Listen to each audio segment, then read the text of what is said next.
Because he's my best friend, he's my pal, he's my homeboy, my rotten soldier, he's my sweet cheese, my good time boy.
Wait, I'm a little confused here. What's a twink?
Hello and good morning.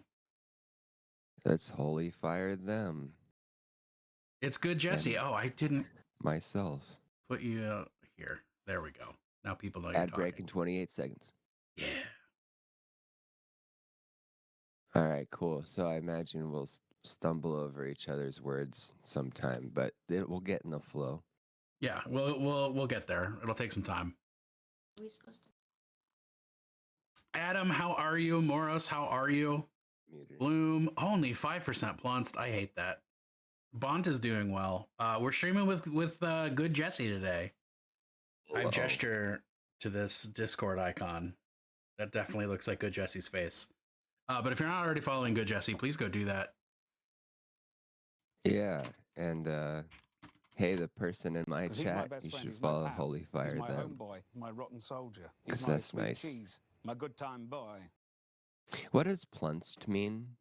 Let's start off simple. Okay, so Jesse, if I were to say plunced is a fnord, would that sentence be absolute gibberish to you? Yeah, it would be. Now I'd have to ask you what that meant. Okay. All right. Is it too complicated? No, Maybe we it's should come back it's to just it. a question of like where do I want to start with this story, you know? So plunced is a nonsense word that I came up with while I was hanging out in my friend one of Chiro's stream. I was just coming up with weird combinations of letters to send to text to speech and to see what text to speech would make it sound like. Mm-hmm. And one of them was plunced. And because of my particular flavor of neurodivergence, that sound just like rattled around in my brain for days, weeks, months. And sure enough, I made it be, I just forced it into being a thing on my stream by saying it all the time. And then it turned into putting plunced on like popular meme formats. And now I have like plunced temporary tattoos. And it's just, oh my gosh, part of the thing, you know? Okay, did you apply meaning to it at some point? Or is it just a blank word? It's just sort of means whatever, you know? 'Cause he's my best friend. He's my pal. What's up, Fox? He's my How are homeboy, you? My rotten soldier. He's my sweet cheese. My good It's time like boy. Crescent Fresh. Crescent Fresh? Yeah, Crescent Fresh. Like you can say he's so Crescent Fresh, or you could say they're so cress, or they could even say they're super cress. Ooh, yeah, it feels like it has the same vibe as Plunced. Because we're very Plunsty in chat. Yeah, it sounds like it could be a positive term. Oh yeah, all I know about Plunced is that you want to have it. Like, Okay, so yeah, Plunced is a good thing, positive. but I'm not sure what it means beyond that. Oh, look at my Jet Jaguar symbol. That looks so cool. Oh, I should move over to the screen where you're also there. Right? You can try. Oh, that kind of worked. Wait, where I'm also there? Yeah, except now I'm having weird graphical hiccups. Am I also there? I don't see myself. You will shortly. Where I'm getting. Oh, it's a lovely commercial. Yes. Buy my pills, everybody. Good Jesse's brand pills. What do your pills do, buy Jesse? my water. They make you thirsty. What a vicious cycle. Yeah, so like see my face is in a box within a box. Your face is all like open. I mean, open or also contained? You changed your shot, so now we both have tiny faces. So I guess we're good. And now you can see both our tiny faces ad infinitum. Infinitely. Oh yeah, I guess that's true, huh? It's infinitely recursive. Your second tiny face is way too small to see with the naked eye. We'll put some clothes on that. I'm excited for the stream as well, S. Thanks so much for joining me for a little bit. Joining us, I should say. Moros, you know what's up. Yeah, you have the water to go with the pills. You sell both. Yeah. Yeah, you have to have both. Or it's like it recommends the best way to process these pills is by using Good Jesse branded water product. Water product is the most sinister pair of words. Yeah, you know how when you buy like one product that has like a line of products, they're always like, and be sure to use with the this brand cleanser. Oh yeah, well yeah, because they gotta sell you the right stuff. That camera, yeah, that camera. All right, I fixed it. But they sort of imply that their product only works with the officially branded sub product. Yeah, well, it's not going to work with a Dom product. That's for damn sure. Yeah. I don't know what that means, but it's like Dom and sub. But it would work with the dominant product because that's my product. Oh, true. It is the dominant product. Yeah, I think if I'm following correctly. If I feel like you are, it's not like I'm really making sense with the things that I'm joking around about. Right. Hey, Miar, welcome in. What's up, Miar? What are you working on today, Jesse? It's my friend. That's my friend right there. I don't know. Oh. Well, I do know. I know what I'm supposed to work on. I was gonna paint this giant creature. We love giant creatures. Yeah, but with two colors. A monochromatic, well, duochromatic, I guess. Let's see if I can share a pic. S redeemed ears. Okay. Ears? We'll do add ears. You got sunglasses, I've got ears. Oh, I love that. Okay, I'm gonna see if I can share a photo of the thing that I was thinking of painting.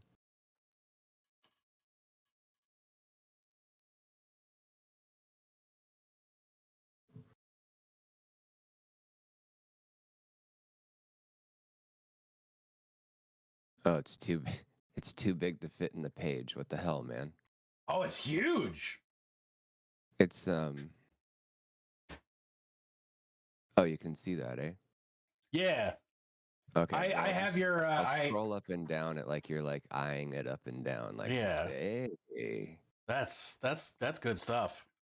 Right, but then it's just gonna be like solid yellow with like solid whatever color wings, and I don't know. We'll see. I might get so into the just chatting that I don't do anything else. I mean that is always an option, and I am not going to hold that against you if that is what you want to do. Cool. What am I doing now? This button. Okay. Hey, Blue Haze, thanks for popping in. Appreciate it.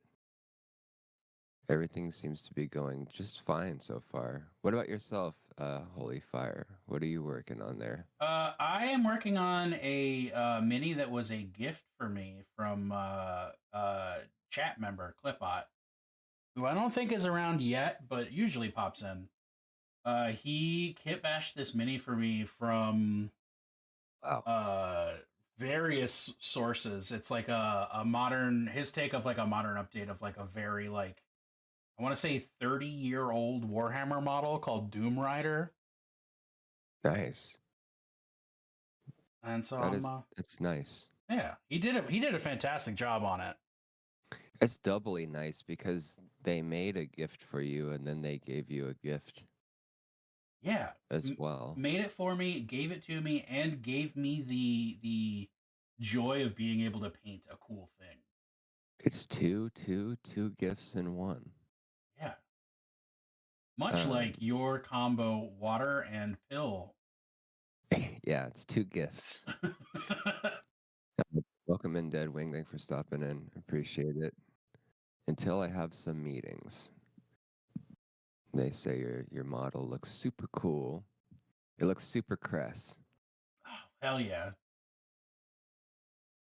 It's a gift set. Yeah, and chat, I have been reading all the comments. I just so you know. I just there's two people talking now, so I gotta kinda jump in and out and go acknowledgement. That is Whenever you can. the only downside of co-stream in my mind is that you have everybody trying to acknowledge everybody. Right. And that can get to be a lot. Well, and I'll say, and of course I'll do my best to avoid doing this, but like one thing I haven't enjoyed about co-streams that I've seen, which is not many, I barely watch Twitch, so, but I do not enjoy it when the two people are they're so into talking to each other that the chat becomes Superfluous. like superfluous. Yeah, sure. Yeah. Where like nobody in the chat is being acknowledged. Yeah. Because it becomes a different product, I guess. Well, then it's kind of like watching a podcast while you're talking to someone, a group of people about it. Right, like the chat can still interact with itself. Just add milk. Disgusting. You don't. Somehow it becomes water. Yeah, milk water's delicious. I don't know what you're talking about. I don't like milk water. No, me neither. Do you remember, like, okay, maybe does anyone have this memory, but being a little kid and having a glass of milk, specifically in a plastic cup, and then you want water, and then like somebody else puts water into the cup for you, but there's like milk residue in there. Yeah. So then you're drinking milk water. I hated that. Because I thought it was absolutely repulsive. Yeah, you have to rinse that thing out several times over. People put ice in milk. Feelings. Okay, so it is a common memory, childhood. Put ice in milk? Yeah. I I've don't. done that. Oh. I've definitely put ice in milk. I was young. I was young and foolish. I don't. I've never had that experience, and I don't want to. That's my Right. thoughts on that. It's kind of weird because okay, so Claire puts ice in apple juice, which is totally. Oh, okay. I was gonna That's say, which is no, that's totally normal. Yeah, I think that's pretty normal. Like, But putting ice in milk, even though like I think that milk is like cut with water, so like it shouldn't matter. But then it's homogenized, so the water is perfectly blended. yeah. When you put ice in your milk, then you get this like this layer of water on top of the milk. It's disgusting. Is the end of the analogy or Yeah. the Oh, Dead Wing. Nah, I would rather drink warm beer than beer with ice in it. Oh, I, really? oh, Wow. yeah. I put ice in beer since the beer was not chilled, and I hate warm beer. Yeah, I don't really like beer all around, so I don't know. I guess it wouldn't make that much of a difference to me. But I would probably opt for cold beer. I mean, cold is better whenever possible, but like, I don't know. Something about ice and beer, it But just not ice. changes. Yeah. Yeah, that does sound kind of weird. It's funny because yeah, like a cold beer, I'm like, yeah, okay, like that's normal for lack of a better word. But then ice and beer, I don't know. It's like where am I? Put It's like ice in most non-milk drinks. See, but that like I feel like that's normal for most drinks, but not like beer. I said most non-milk drinks, yeah. Ice and soup to cool it down. I wouldn't. I would probably just wait a minute.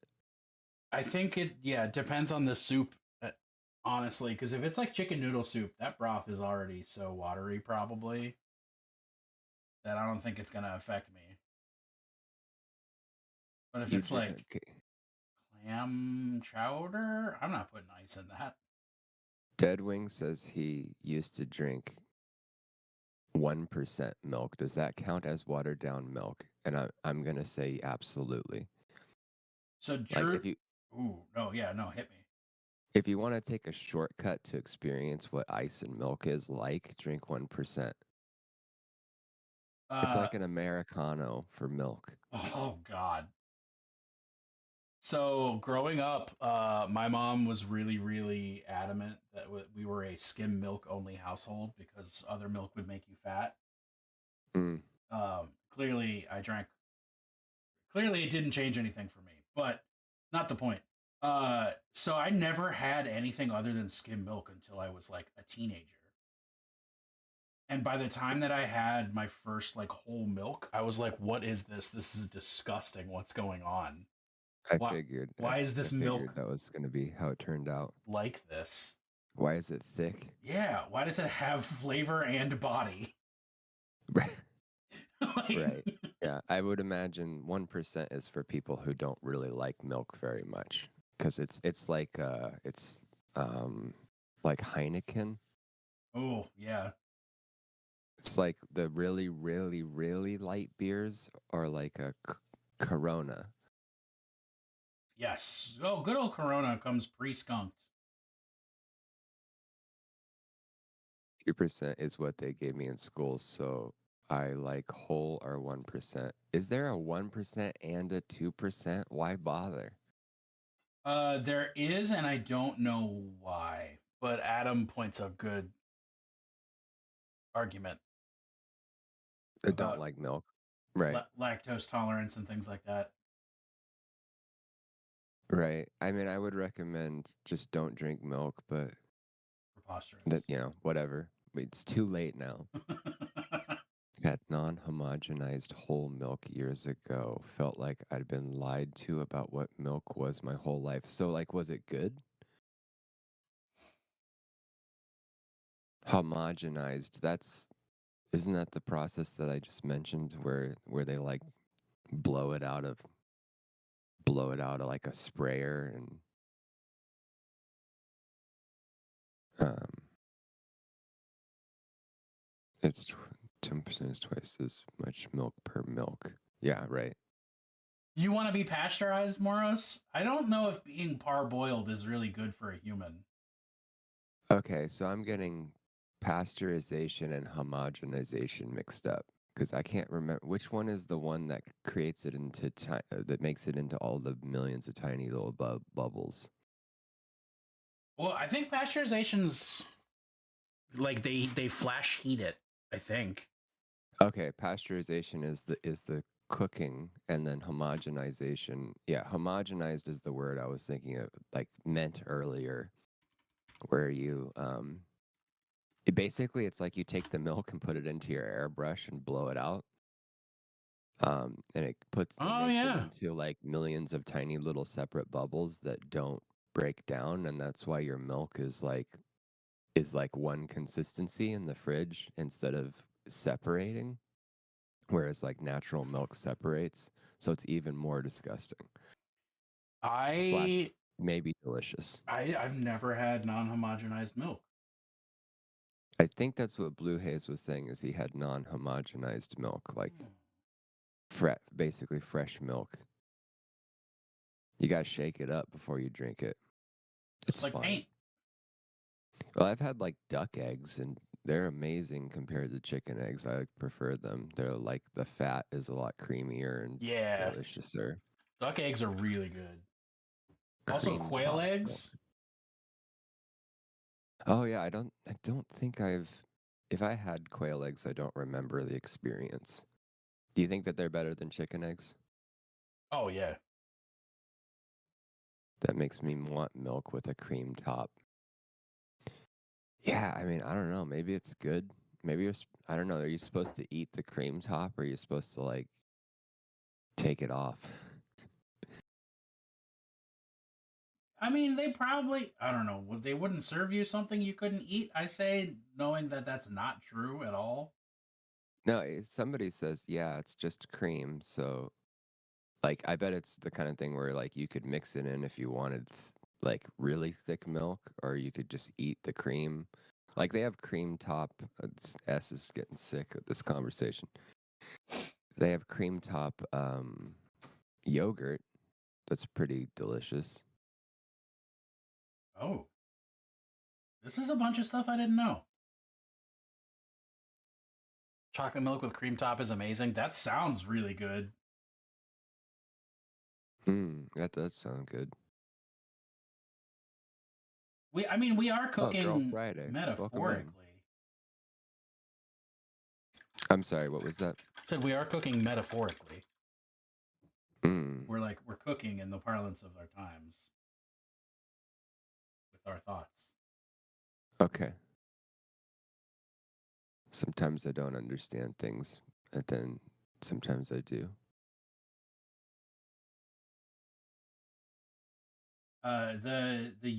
The youth's slang when you're cooking, you're like up to something, but in like making something cool kind of a way. So when you say like, let them cook, you're like, Uh, don't stop them. They're coming to something cool. right. I like it when people decode slang for me, or they inform me of contemporary slang. I'm happy to help with that. I only understand some of it. It's fun. It's fun for me. How do you streamers know each other? Um, Holy Fire raided me one time because my buddy Belly, was like, "You should raid this guy," and then we started talking. Yeah, the rest was history. I Oh yeah, liked. S1's. Sorry. No, you're good. I was just gonna say I liked talking to Jesse, so we didn't stop doing that. Yeah, we continued the conversation to today. Um, S wants desperately to restart up the whole corn nut conversation from the other day. I've never Where- had a corn nut, and I'm honestly kind of scared of them because I don't know what they are. Have you experienced corn nuts Have you experienced secondhand corn nuts? I don't think so. What? Well, would that be corn nuts sold to me by someone who's not a licensed provider, or? No, that would be when you're in a car on a road trip and you stop off at like a gas station and one of your passengers decides to get corn nuts for the trip. Oh, got it. No, I have never had that experience. Because then the entire car becomes a corn nut factory. Oh, Like it's such a potent odor. You can taste the corn nuts in your own mouth. wow. Yeah, it's gross. But we were saying like a corn nut is when you take a bunch of corn chips and you distill them, then you get corn nuts. How do you distill a corn chip? Because it's not a liquid. I don't know how they do it. Shut up and take my money. Yeah. Long we were live the new theorizing. flesh. Theories aren't always sound. I would eat a corn nut, but I'm kind of scared. Guy in a trench coat shows up in corn nuts and asks, "What are you buying?" With his breath. What even is a Yes, corn let me nut? describe- Corns don't have nuts. They're kernels. I love the descriptor of it's like a really heavy Frito. That's what a corn nut is. Huh. That sounds like I would like them. They aren't bad. They're very Roasted hard. or deep fried corn kernels. Oh, so it's not like a nut of corn. It's corn turned into a nut. It's like masa that's deep fried and then it becomes really hard and they like flavor the crap out of it. Huh. I'd try it. Yeah, it's not really the most risque thing to try. Prescription strength corn chips. Prescription, yeah, exactly. There you go. You need a script to get them. Oh, It's a I do really have bad heavy teeth. Frito. God, that's I so broke a funny. tooth on a Rice Krispie treat once. Do not eat corn nuts. You won't have teeth left if you eat a bag of corn nuts. Understood. Yeah, and Adam says if you have bad teeth, do not eat them. It's Okay. like a serious moment of warning here. No, I feel the gravity. You can get them with just salt, but there's still corn. Like the essence of corn is like on 11. Moros, it was a normal strength corn. My teeth are bad. Right. I can absolutely say that Dead Wing is the guy who eats corn nuts in the car for the road trip and goes, "What? They're good. Do you want one?" And it's like, "No, I'm about to vomit from the odor." Very pungent. Yeah, let us know if you go out and get some corn nuts, Adam. Adam, if you get corn nuts, I want you to send me just one. Ew. He'll eat it on stream. I've eaten worse things on stream by a long shot. I want to take a moment to preemptively like apologize if I mix up your pronouns because that might happen. I appreciate you apologizing for that. Cool. And you'll be able to tell if I'm actually mad about it. If that actually happens, you know? Yeah, hopefully you're not mad about it, but it does matter. Like, so I imagine your reaction would be that it matters.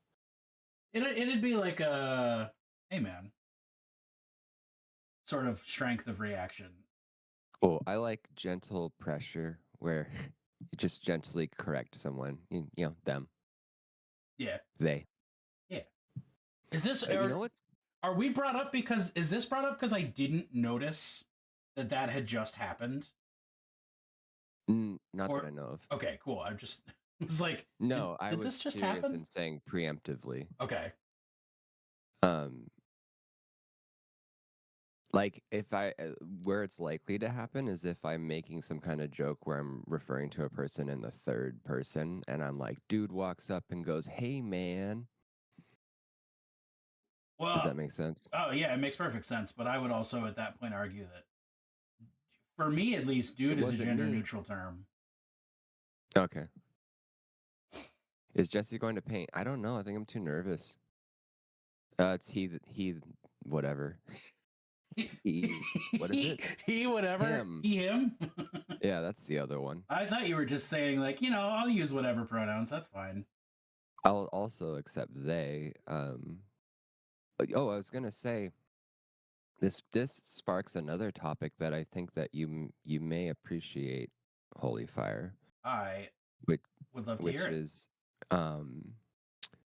as Sarah has really helped me with people using the term you in stories when they're talking about themselves.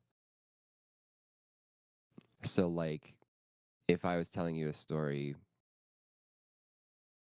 oh shit, I don't know if I can come up with an example, but basically using ownership language and saying me and I instead of saying you when I'm telling you a story. So, like, let's say I'm like, and I told the person, you need to get your shit together because you're fucking up. And I'm telling you this story and I'm saying you. So like that's a moment where you could be like, not me, them. Like Oh, got it. Got because it. we internalize that language when we're hearing stories that use the terms that would be used for us, Yeah. especially if they're like negative or aggressive. Yeah. Um, or if I'm talking to myself and I'm saying like I was saying to myself like you need to get your shit together and stop fucking up, and it's like you're still hearing you um like you're talking to the other person. I feel like I can make a better example, but I'll tell you it's life changing. Well, it's using the I can't even think of how to say it because like I get where you're coming from, but it's hard to quantify it. Yeah, it's It's best when using there's an first example. person instead of second person, even though you mean one or the other. Because like people like to vent Yeah. their frustration, and a lot of times those when they're like, can I share a story with you that was like I'm frustrated about or angry, especially angry about, and you're like, sure. And then they start going, I said to the person like, you're a piece of shit, you're a fuck up. Like especially if you've grown up already with an inner monologue that's telling oneself like, I'm a fuck up, I'm a piece of shit. And then you hear that secondhand, like when in a story that has nothing to do with you, Yeah, it can still hit that. it's you still internalize it. Yeah. And I just like from living it, from me and my partner, like starting with each other, changing our terminology from avoiding saying you in stories like as much as possible unless it's actually applicable.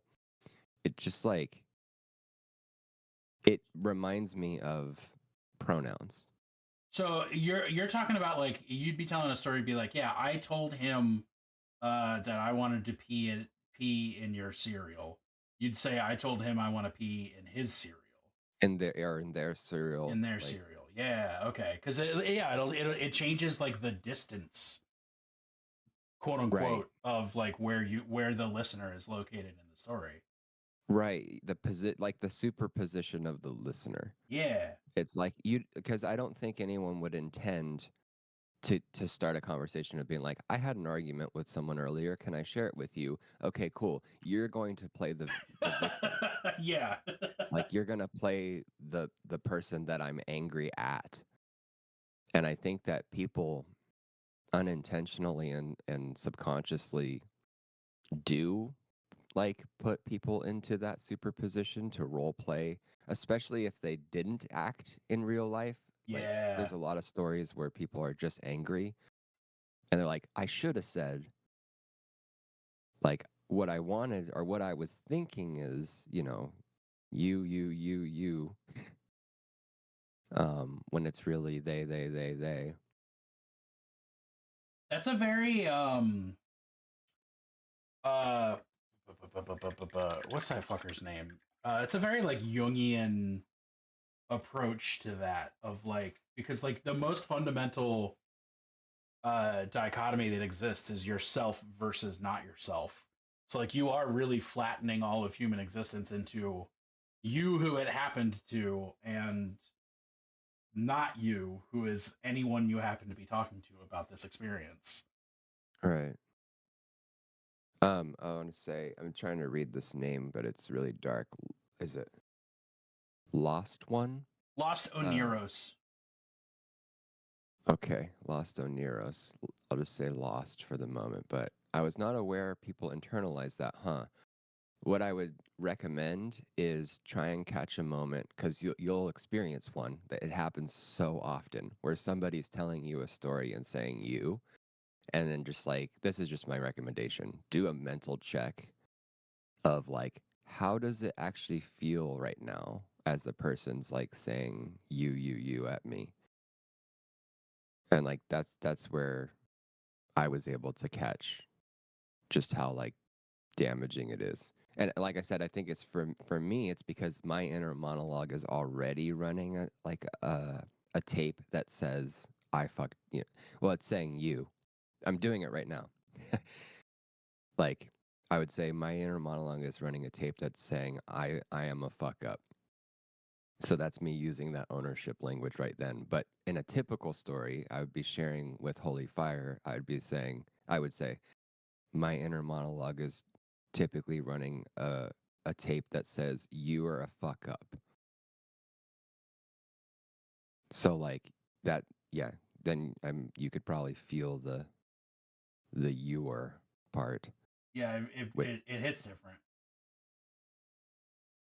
So actually, genuine question because I'm curious about this with everybody who can currently hear my voice. Uh, when you if you have an internal monologue, which I know some people don't, and I don't understand that. uh, If you have an internal monologue, when you're talking to yourself, do you say, "Hey you," "Hey me"? Do you say your name to yourself? Like, okay, give me just a second. I just want to acknowledge June Goldblum's comment.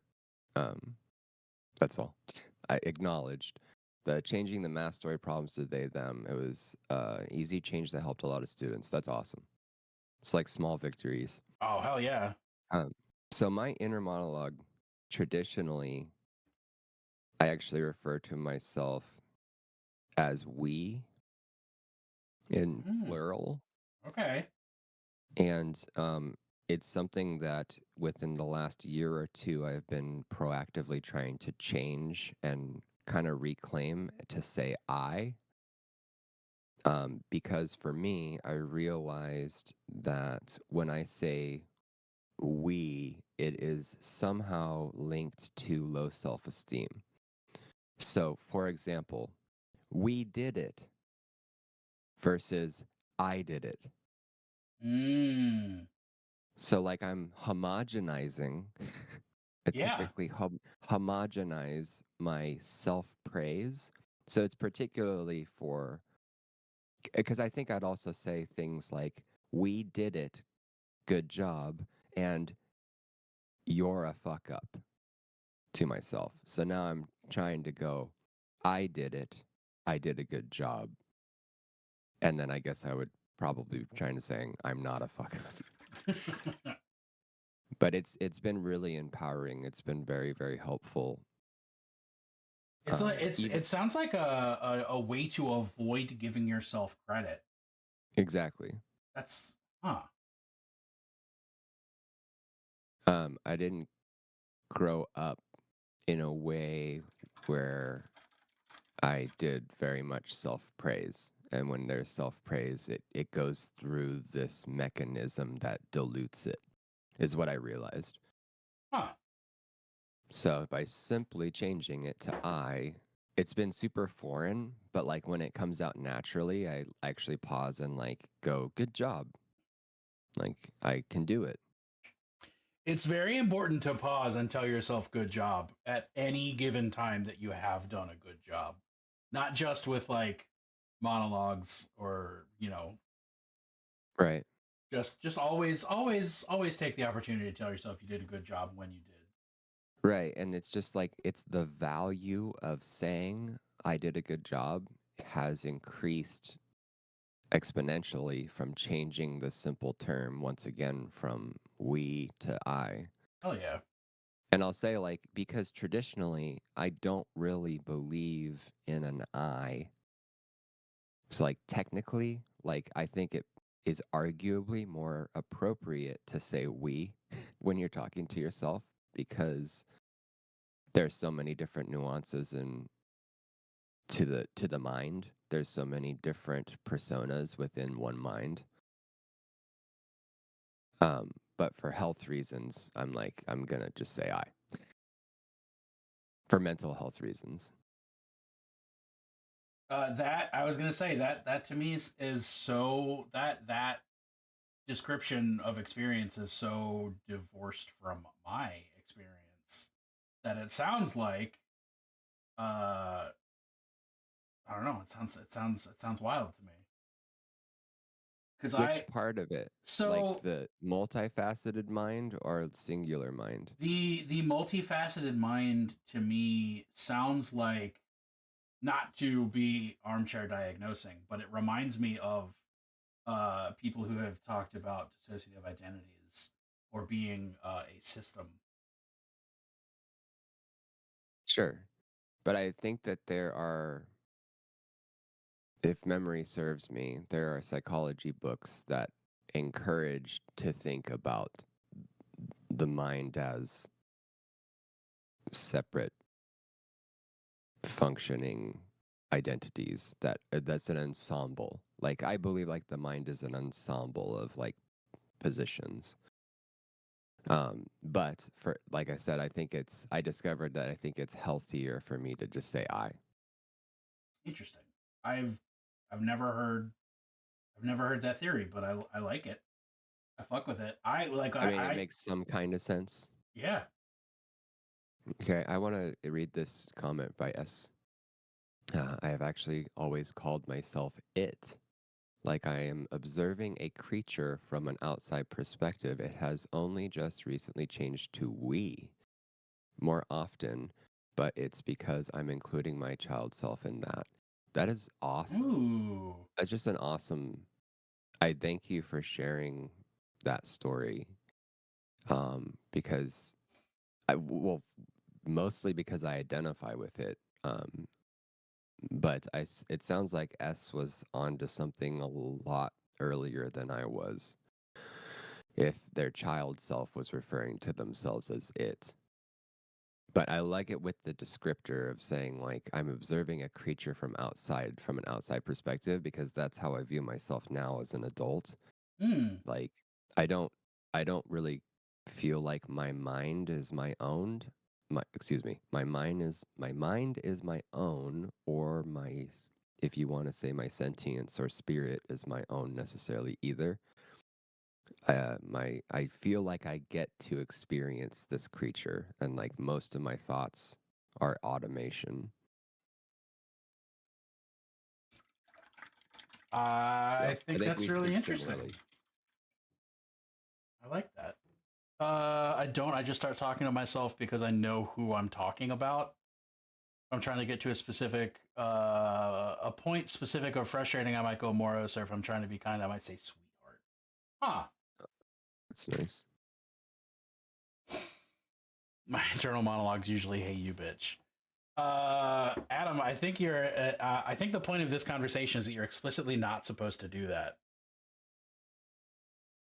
I don't know if supposed, but Or it is best for you to not do that specifically. yeah, I don't know. I don't know what's best for Adam, but I know what's best for Adam, okay, yeah. and it's not Good. that. Cool. I'm gonna step away for just a second. I'll be right back. Oh, yeah. Do I paint the skulls in the. Yeah, I do. I paint the skulls in the wheels. Why wouldn't I? It's cool. They're not metal, they're skulls. He's from hell.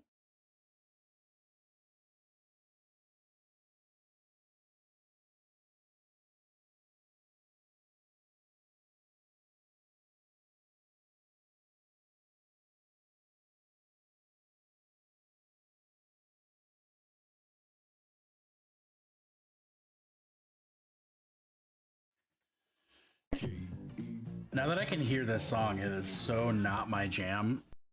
What's up, Rube? How are you, buddy? What murder? He was the best guy around.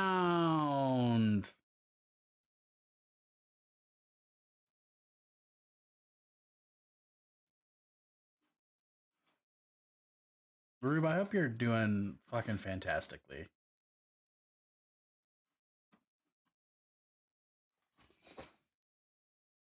I already forgot. Oh, I'm painting skulls. That's right.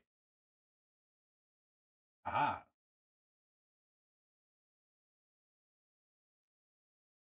It's been awesome to be a part of stream today. I wish I could stay longer. I'm about to meet up with my mom for a little hangout. Nice. Hey, it's been wonderful having you. In case good Jesse's not back before you gotta go, I will say goodbye on Jesse's behalf. It's been from my perspective, it's been a delight and a joy getting to know you. And you have a great day. Live in Moss, does that mean you're eating Taco Bell, or does that mean that you're just actually experiencing life to the fullest?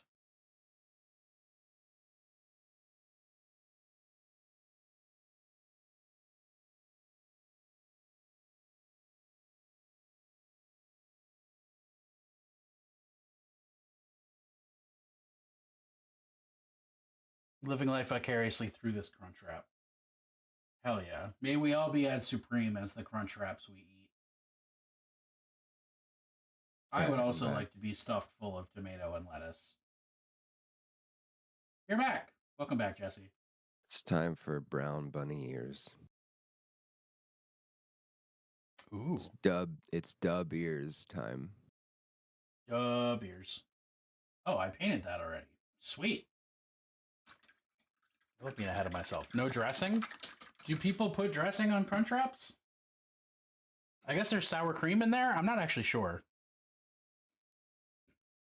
The witch is in the mail and her evil is out's my house. Happy to hear it, Rube. I'm glad to know that your painting will be strictly improved. Oh, leave it in like 10. All right. Yeah, 10 minutes. Okay. Yeah, I don't know if I can paint and do this at the same time, but I may. Well, don't feel obligated to by any means. I don't. Good. Yeah, thanks. Yeah, I'm just I'm neurotic. If anybody was wondering, definitely neurotic. So I got up to pee. I broke the flow. I broke the seal. And then I just started thinking all kinds of too many different independent layers of thought. I should take my Adderall. That's okay. Hold on. That's a good step. That's actually a thing I need to also do. No, I did that before stream. Hell yeah. It's the literal antidote to I'm just like, oh yeah, I just started experiencing this thing. It's like, oh yeah, I have this medicine that helps with that thing. So I'll do that real quick. Yeah, good idea.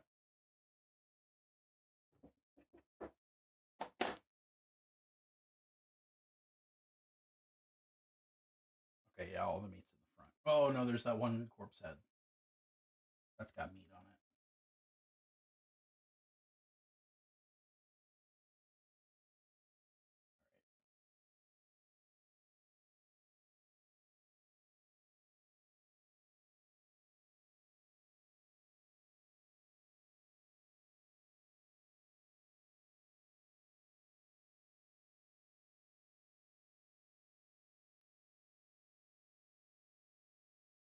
Is it Tuesday? It's Tuesday.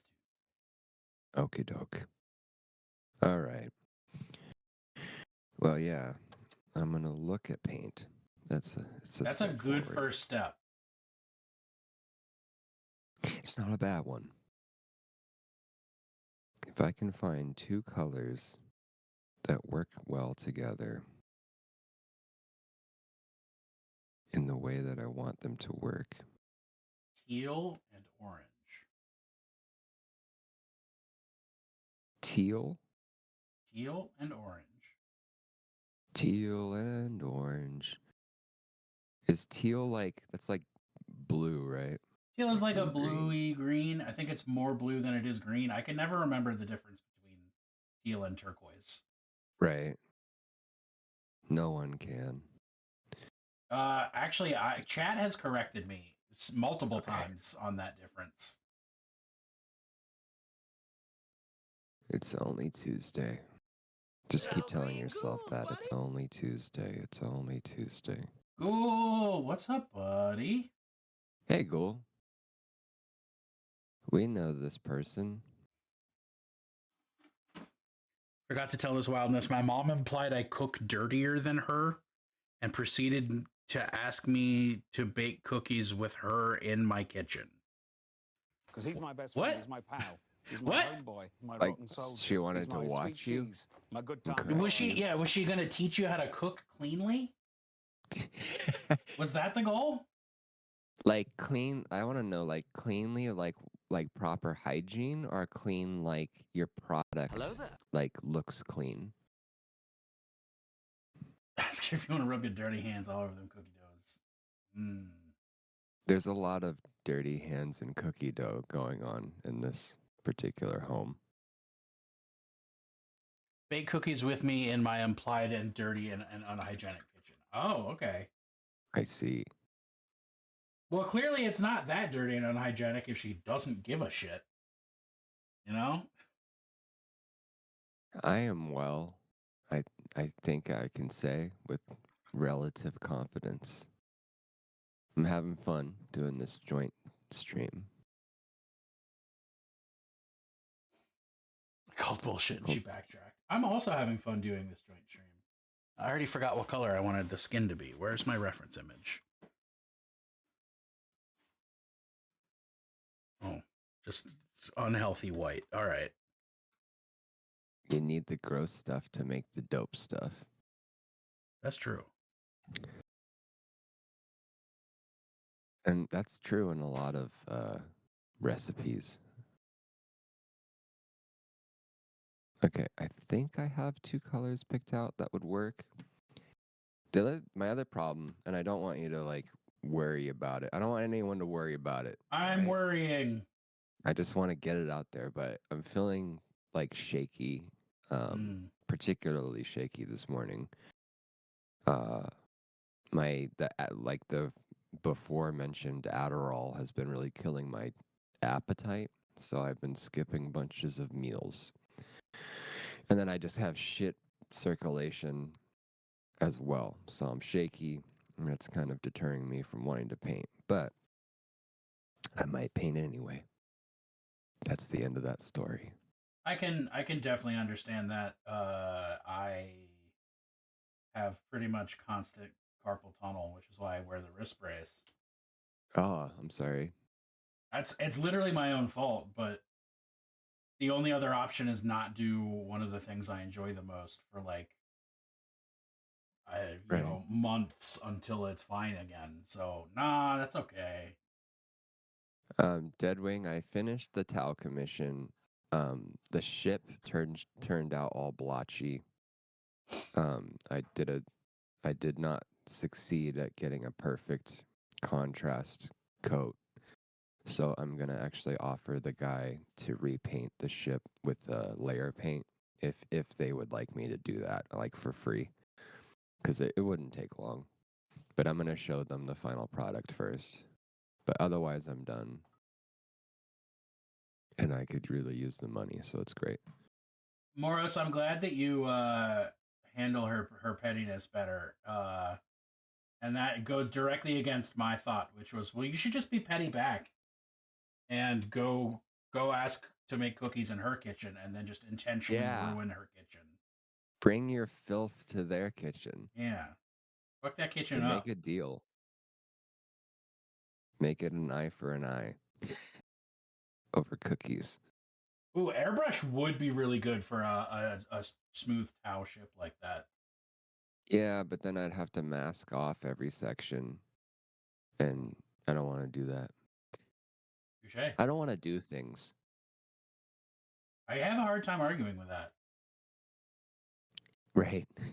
People will be like, they'll give me advice, and I'll go like, yeah, but I don't want to do that advice. And okay, fair enough. Yeah. Let's be civil about it. I appreciate the advice. Yeah, because I'm a little bit concerned that doing a layer paint is also going to look blotchy. Like, at least in the way of, it's like, do you want brush strokes or do you want, like, tide marks?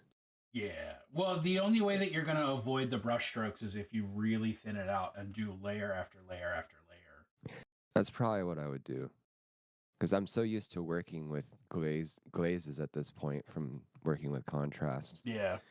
So, as Sarah brought me some cookies, that's very nice. I want cookies. That's very sweet. I'm gonna try and eat some of these, in spite of my stomach being like, "Don't eat anything." Chat, just so y'all know, I have ads in 5, and I'll be getting up to refresh my coffee. But I will leave you in the capable hands of good Jesse. But I want coffee. Well, then I'll bring you coffee and feed it to you through our Discord call.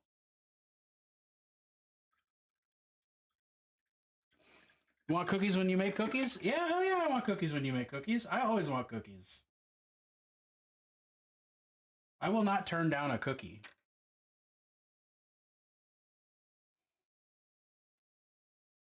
I don't want filth cookies. Thank you. I would love filth cookies. I want to know. I want to know what filth cookies taste like. I also don't believe that your kitchen is filthy. Just to be 100% on the record with that. Thanks so much for joining us, S. This has been a pleasure. You rock. Gingerbread men are gingerbread people. Ooh. Gingerbread thems, if you will. Yes.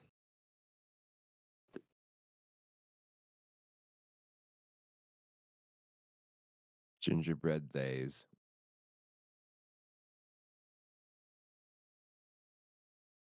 Oh, those could be teeth too. I should paint them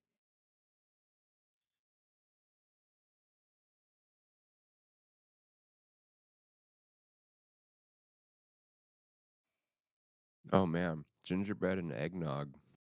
That's a topic. Till a roach gets into my food, other insects are acceptable. Ooh. I don't fully agree with that, but I also don't fully disagree with that.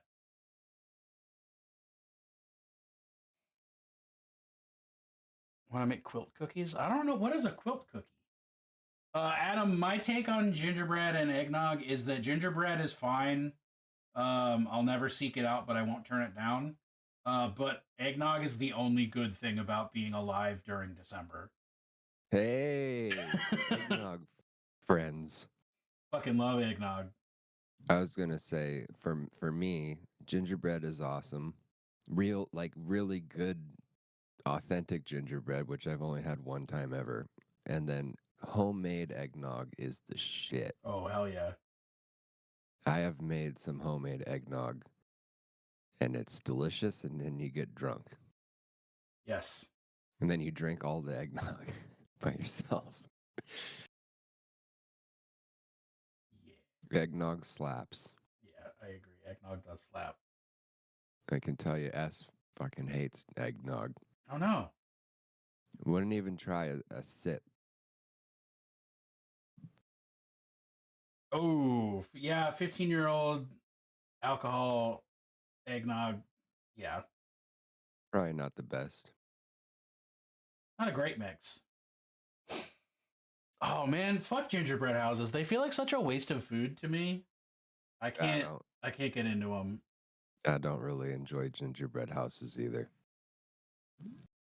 Like you could use any material and you decide to use ones that are food. Right.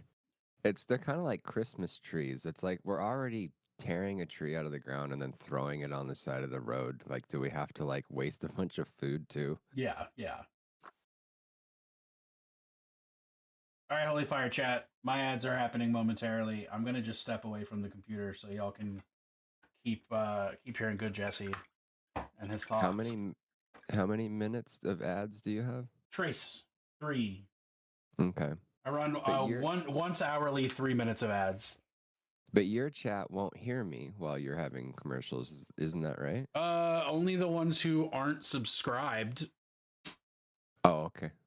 But the people who really love me and pay me for subscriptions, they'll hear you. The ones who show love with monetary compensation will be able to hear. Exactly. So I will be right back. Okie doke. And I'll probably have nothing to say unless the chat prompts me. Questions for Jesse. Quest.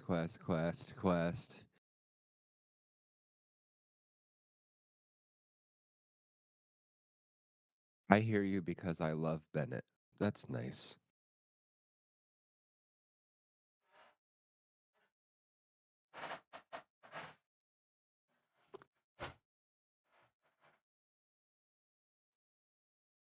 Excuse me while I rinse all the gingerbread person residue off my teeth.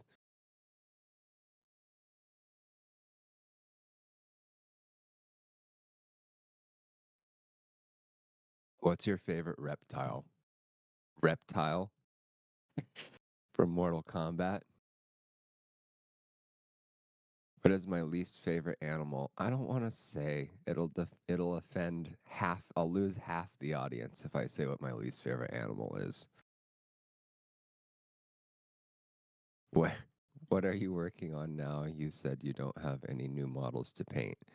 Well, I have all I have left is like large models, so I was gonna paint this big guy. But I was only gonna paint him like 3 colors. T-Rex. Capybara. A capybara. Is that a bird? Wouldst thou like to? No, it's probably a reptile. I have my suspicious. I know the animal he does not like. Yeah, you probably do.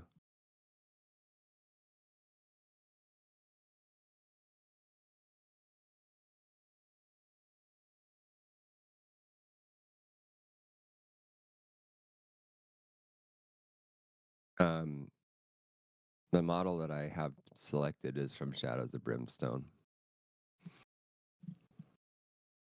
Cats? Question mark. He loves cats. I'm surprised June hasn't popped into chat yet today. Which June? June Goldblum was here, I think. But this is interesting. Other June. Okay. June Bug. Yeah, I just saw there was a June Bug, and I thought it was maybe June Gold that changed their name. Hello there.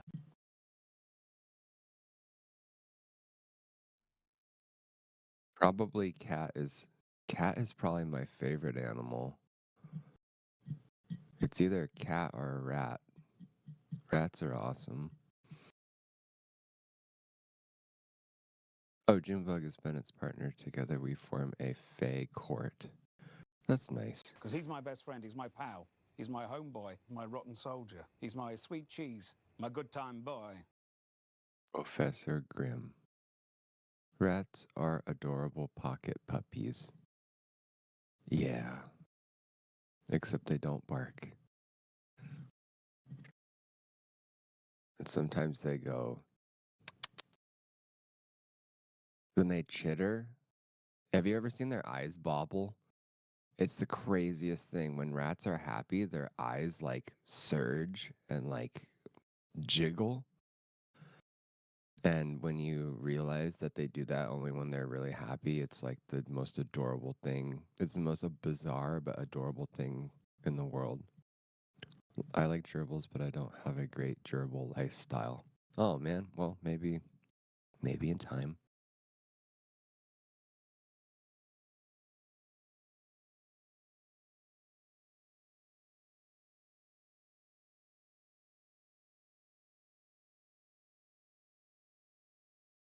I got gingerbread head in my teeth.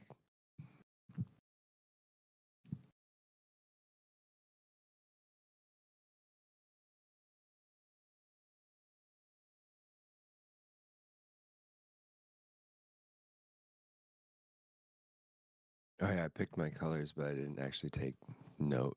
I want snakes, and I have a high prey drive cat, so probably not. Oh man. Yeah, S has several snakes, my partner. My partner is a Sarah. Is a Sarah. And they have 3 snakes and lots of jars of water. Snakes are a 40-year commitment. Yeah, I mean, that's a good mentality to be going into adopting a snake with. I think Sarah has one that is like 12 years old. Maybe older. I don't remember for sure.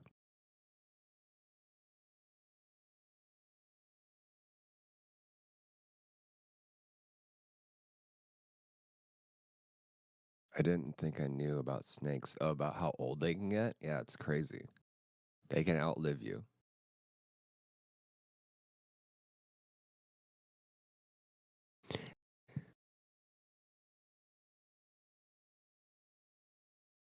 If I take any longer, I'm going to have to draft up a will for them. Yeah, you can have all my dead frozen rats.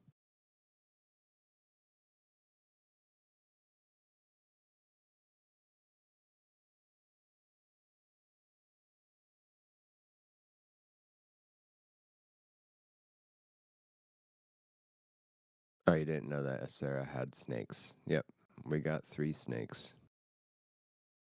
They sit around. They sit around and they eat mice and stuff.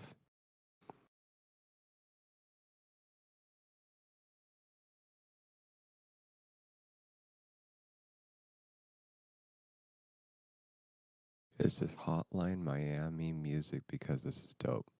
Oh, I can't hear it.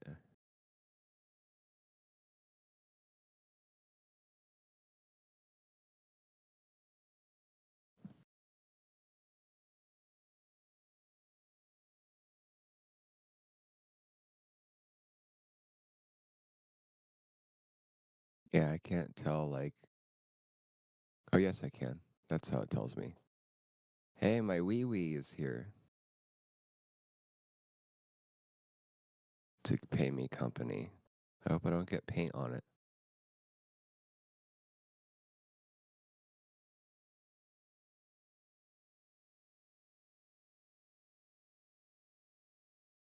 I have a purple wee-wee.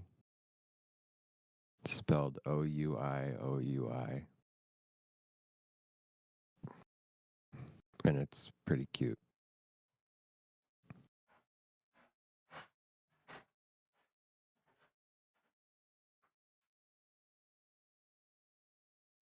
Tempted to paint, but I don't know if I don't have the training that Holy Fire has in following the chat and painting at the same time. Like, I might be really bad at it. I'm gonna wait till they're back, I think, so that they can carry the load, the bulk.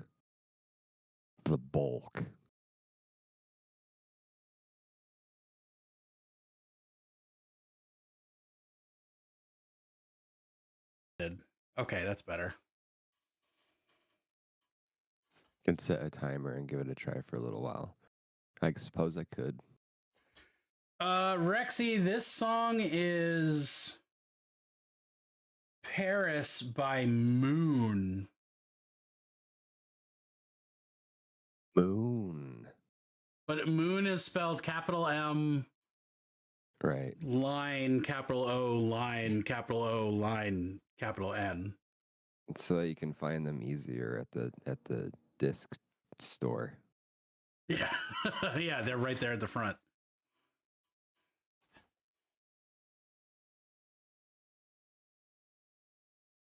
Oh, it is the Hotline Miami soundtrack? There you go. I've never actually played Hotline Miami.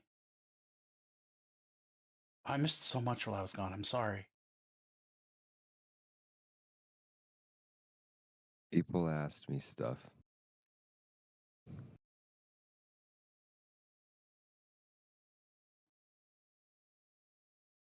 T-Rex. T-Rex is your least favorite animal? I think it's most favorite. Oh, I read least favorite. I never heard anybody say the T-Rex was their least favorite animal. Maybe. I hate cool dinosaurs. Never have I ever. I hate the coolest dinosaur. The token dinosaur. One dinosaur to roll them all. Aragax sewer. I need to buy some more of this stuff. Oh, I like that stuff. I'm always using it.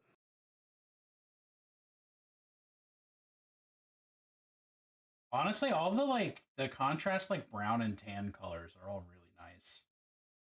I wish there were more, is the only problem with that. And that's where I want to I'd like to invest in some army paint or speed paint so I can increase the amount of browns and blacks that Yes. And Army Painter speed paints are tight. I remember Dinotopia. I have. Okay, I'm going to attempt to paint, so I feel like I'm going to get really bad at following the chat, but I'll do the best that I can. It's all right. I'll be here for that. Oh, Moros, you have a link to what a quilt cookie is. Oh, that makes my brain confused. Oh, they're sugar cookies. Disappointing.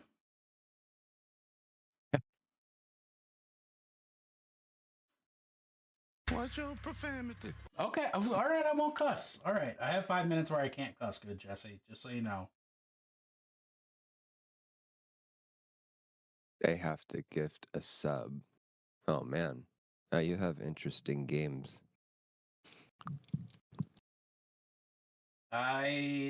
This one is bad. I hate this one. Like, you mean you're bad at it? I am sad that I set this up for myself because I routinely fail. Shut up and take my money. I would like Gotta to make play a it really game. expensive. I would like to play a game. Hey, Junebug. I'm like a self-jigsaw. Yeah, I'm a reverse sadist. 69.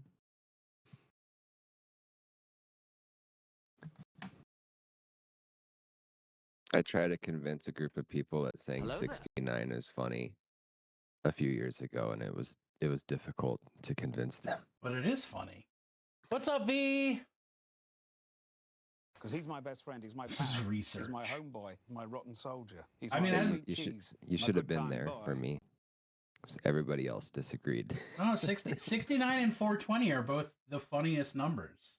That's what my whole position was. I was like 69 is also 69 is as funny as 420. Yeah, it's the And sex number. I mean, come on. They disagreed. But I thought of Cowards. the stupidest couple's costume ever would be 69. I bet it exists. I'm certain it exists. But I mean exists like mass production. Yeah.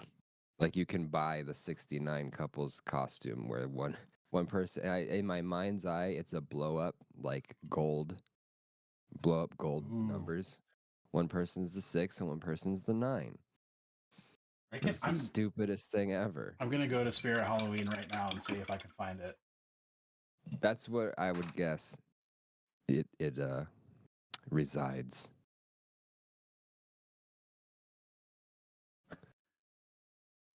Okay. I do apologize if I miss anybody's chat. If I just search 69, okay, 69 will not get me there. I have to do Oh, yeah, you something have to put- smarter than that. Costume. 69 costume. It gets me a lot of hippie costumes. Really? How about 69 couples costume? That's what I would search. Couples costume.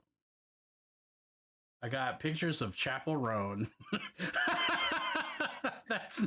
That's nice, but it's not what I wanted.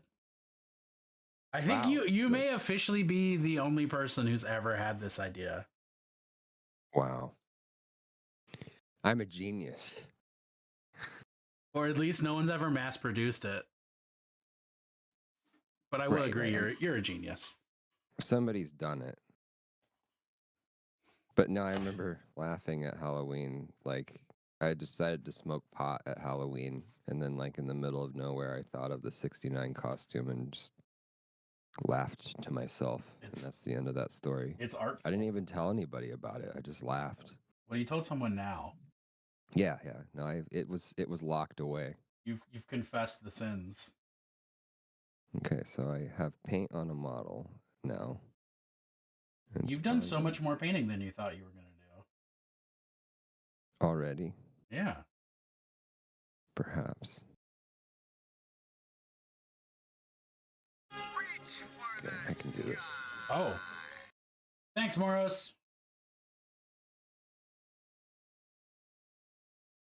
As an example, it was kind of a callback to earlier, like saying to myself out loud, I can do this. Like that's super progress for me. Hell yeah. To have it come out naturally like that. Instead of we can do this. Yeah, and like saying it out loud, not having to, because I had to correct myself to like start being able to do that. I would say we can do this, and then I'd say I can do this. And now it's like getting to the point where I'll get it right on the first try, and then I always try and like congratulate myself for that. Fuck yeah. For that progress. Well, I'm proud of you, and the American people are proud of you. Yay. I'm not very proud of the American people right now. Well, me neither. Okay. You know what I mean. Oh, I do. They constantly make bad decisions. The collective.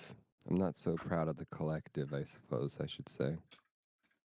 But I am proud of many individuals. I'm going to try to not make this joke become a serious conversation. So let's just let it pass. I mean, I'm happy to talk politics on my stream. That is a thing that is specified in the rules that I'm probably going to talk politics. I think that I have enjoyed it when you've talked about various, like, I don't know if I'd say politics per se, but different, like that was a really interesting conversation the other night. Like for me, I mean, I was asking about queerness. Oh yeah. And just like kind of just, I'm always doing self-exploration, exploratory surgery, if you will. And so like just trying to learn more about myself by asking what it's like for other people. But I really enjoy man, that was crazy because once again, I've been smoking pot lately. So I mentioned it like several times. But like it was so difficult. It took like everything I had to just follow what you were saying, let alone like the chat. Mm. But it was really interesting and a good conversation. I'm glad you enjoyed yourself because I enjoyed myself. Cool. I felt like I wanted to say something more about it today, but now I'm painting and it's not coming to mind what I wanted to say about it. I will never again. That is one of the things I will never do on stream ever again is have chat pick my food. Oh, that was a different day. That was a different day, but I'm not doing that shit again. Okay, I thought that was like normal. No. I was like, how does one become this successful at Twitch where it's just like, okay, what am I eating today, you guys? There are people who do that. That is a thing that I have seen. Sure. But I'm sure that because I was like, how does one get started? Like, what if that's all you do, right? Like, how does one start by going, pick my food? Some people do stream like that, and it's nuts. Yeah, that's just too bizarre for me. Yeah, it's not happening again, Junebug. Don't worry. It was fun to watch because it was ridiculous. Oh yeah, June, get you food. Who are you chatting with in that? Do you remember who you were co-streaming with that day? For the food day. People, but Sloppy Zoe was one of them. I don't remember. Sloppy Zoe, Speaker of the Void's two roommates who don't stream. Oh wow. Okay, never mind. There was somebody on there during the food ordering process that was making me laugh. They had a charming voice. I liked it. Thank you, V. Yeah, I do not remember. I do not remember. That's okay. All I really did was put on a little bit of makeup, and it feels good. It feels nice to get even just a little bit special for stream. It puts you in a different Hell headspace, yeah. Did you put on makeup today? Yeah, just a little bit of eyeliner and mascara. Nice. Yeah, I don't even have my fingernails painted. I have It's like been the meaning easiest. to paint my fingernails for weeks. Right? Yeah. Well, me too. Oh, it It's might have been Klaz. generally. Oh, the person you're chatting with? Yeah, it could have been Klaz Mesmerson. They like I don't know how to describe their voice without potentially being like offensive. Like, and I know it's since I think it's I liked their voice. Mm-hmm. Like I wouldn't want to be offensive, being like, I like how your voice is this. So I don't know how to express. But they had a charming voice that was very familiar to me of another friend who had a similar voice, and they're just. I describe okay, so my friend's voice that I'm saying it's like their voice sounded like I refer to my friend's voice as warm apple pie. Ooh, yeah, okay. That's what their voice sounds like to me. The sound, I mean, the sound manifestation of warm apple pie into sound. I like that description a lot. Yeah, it's like, hey everybody, we're gonna have some warm apple pie, and you're like,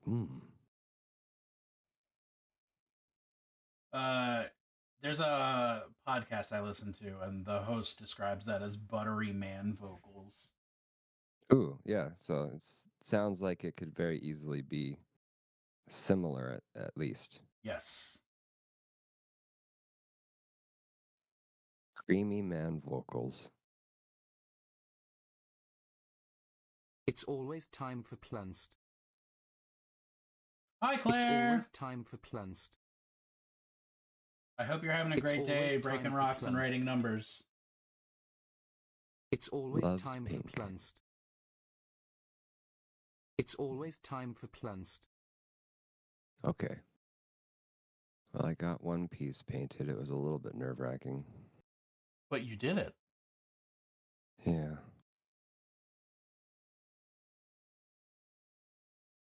Trying to avoid the coffee staining or whatever they call it, tide marks, Yeah. on larger areas.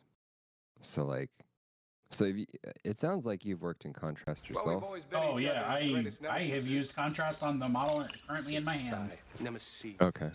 What's the I don't Plural on find that? it very common that other Nemesis. people also work in contrast. There is a totally unnecessary like division of artists who are like, contrast isn't really painting, it's lazy, blah, blah, blah, blah. And other people who are like, I only contrast.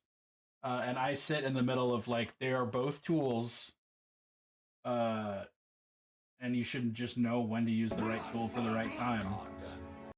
For me, my sort of breakdown of that is I feel like glazing is something that's perfectly accepted Yeah. by everybody in or whatever, like for the most part in the painting hobby. And contrast is just glazing. Yeah. So to me, it's just like it's the same thing. So yep, that's it. That's all I have to say about that. I've had a nosebleed every day since Saturday. Uh-oh. Blood loss never killed anyone, you're fine. I think that's statistically untrue. Yeah, I would say more like maybe go to a doctor would be my gut reaction. Claire blames you for nosebleeds. Adam, I've only ever seen like one photo of you, but are you that hot? It's an interesting question. Because I think I'm making an anime joke about how in anime you can tell someone's attractive because the people around them will get a nosebleed. Because apparently that's a Japanese cultural thing. Right. It is often showcased in anime. It's from a scratch and dry weather. That's what I would expect, Claire. One Or thing all that I that wish- coke you do. I wish that could really happen in real life is that people's eyes could change to hearts. I think that is like the most adorable, cute, and sexy thing. I agree, but I think it would be terrifying to see it in real life. Oh God, I'd be so into it. I'm not saying I wouldn't be into it. I'm saying it would be terrifying. Yeah, that's okay. I've been thinking this is something I've well thought about, so it's not terrifying to me at this point. I But support that commitment. I want my partner to be able to have like neon magenta glowing heart shapes in their eyes. But it's okay that they don't. Yeah, contacts are an option, as Claire brings up. Right. They have a laser that they stick in your nose to close up the blood vessels. Oh, I heard a story the other day about somebody who got their tonsils removed, and the doctor never cauterized the wounds left from having their tonsils removed. So they were just like spitting up blood constantly for like 2 days until they were like, maybe I should go back to the doctor. That seems impossible.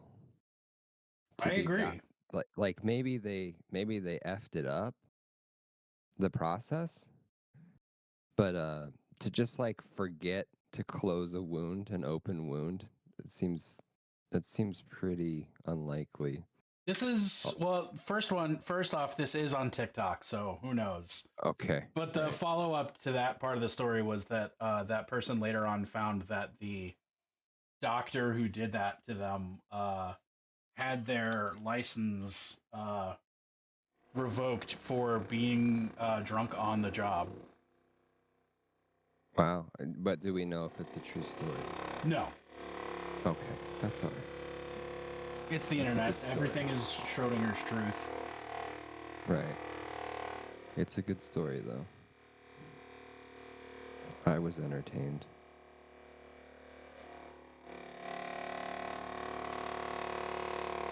Free range blood. Is it cruelty free blood though? I don't know.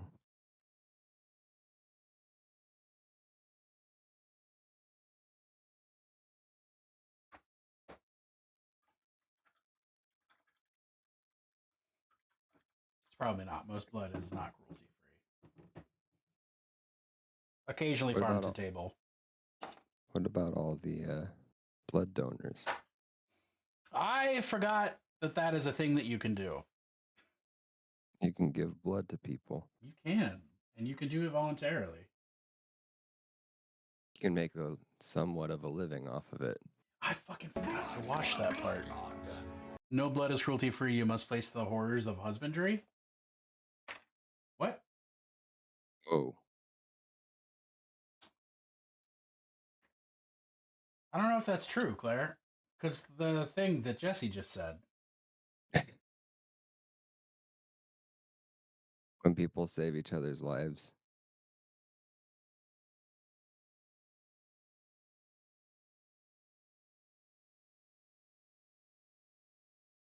Maybe they are talking about consumer blood. Consumer grade blood is always cruelty included. I prefer cruelty increased meals personally. Oh my God. I want what is that? I all my fowl I prefer to be ortolan. Just like that chick that you have to you eat it alive, but you have to wear like a cape over your head so God can't see you eat it. Dude, I have no idea what you're talking about. There's this like weird traditional European thing. I'm pretty sure it's either French or Spanish called an ortolan, and like it's this like extremely young, like still living like baby chick.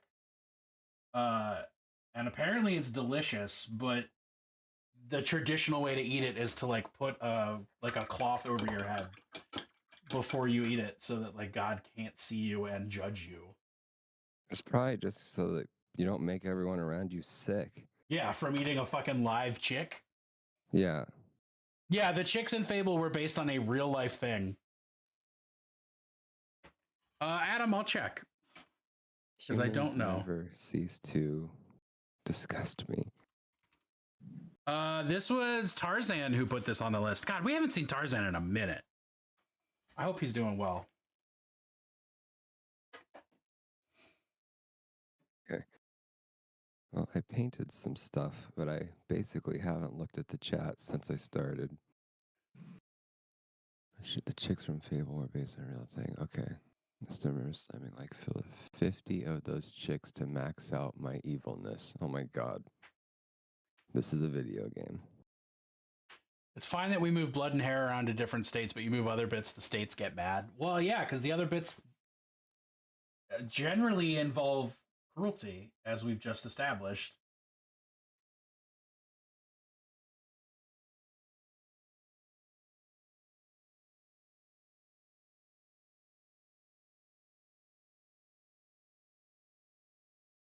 There needs to be a boxed product that says cruelty included on the packaging. That is arguably everything produced under capitalism.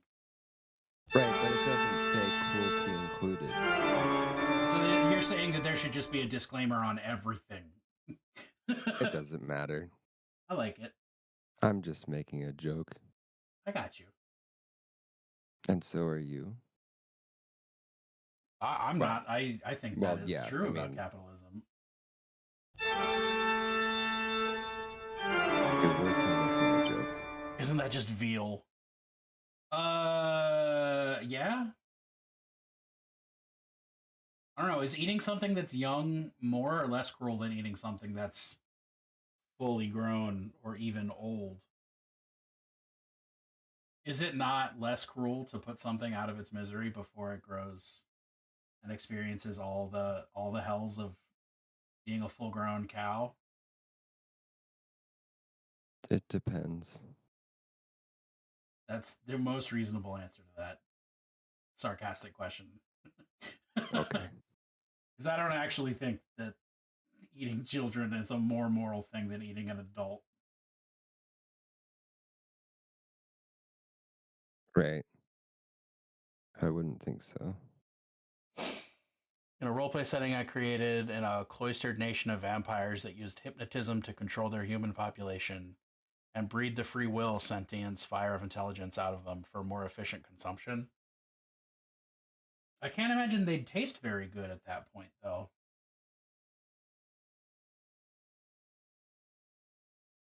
But what would I know? Maybe they would.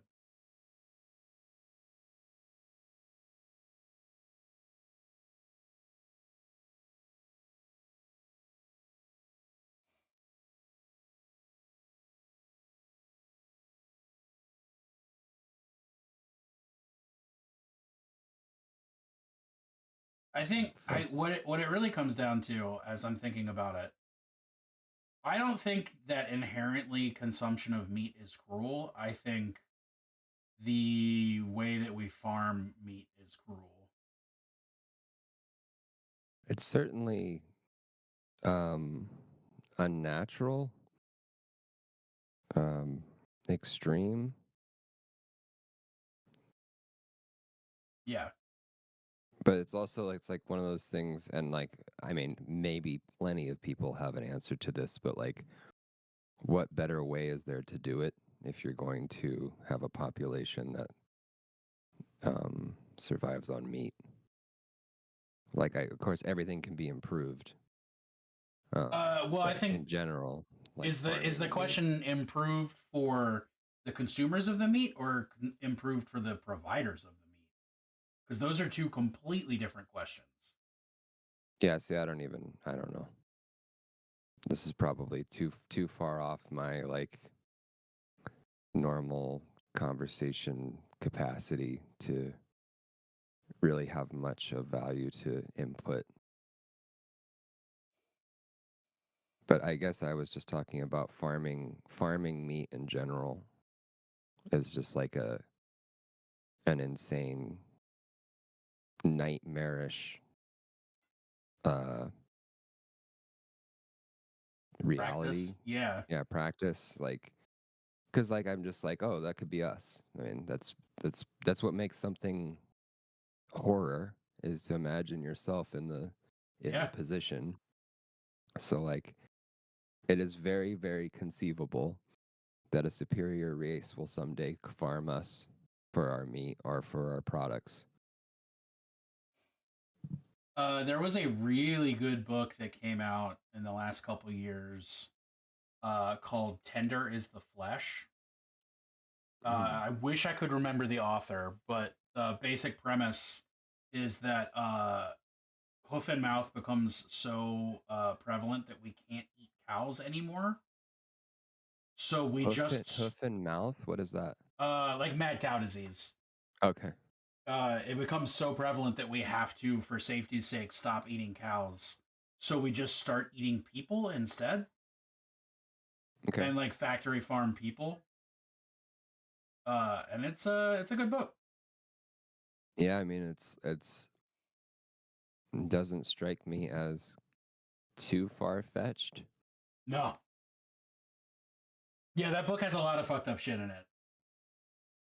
But I mean, you're already reading a book about cannibalism, so like, right? You're already there. Yeah, you're presumably you're prepared for other wild shit. Okay, I'll be right back. Oh yeah.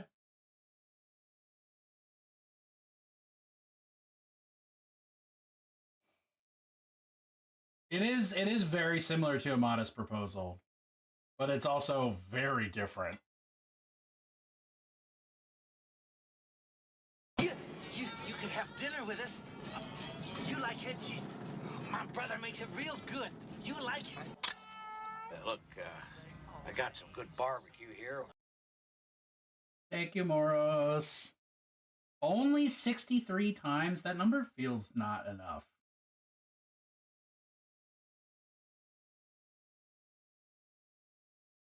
Not like I want to make it higher, but I feel like it should be higher.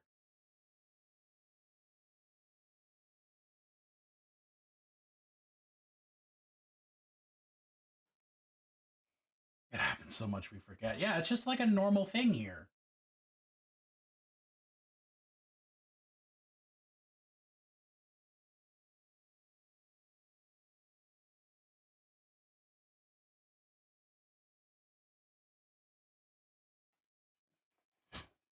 Want me to add a few to cover our bases? You certainly can. And it'll be an aural cacophony, not an auric cacophony. But I'm not against it.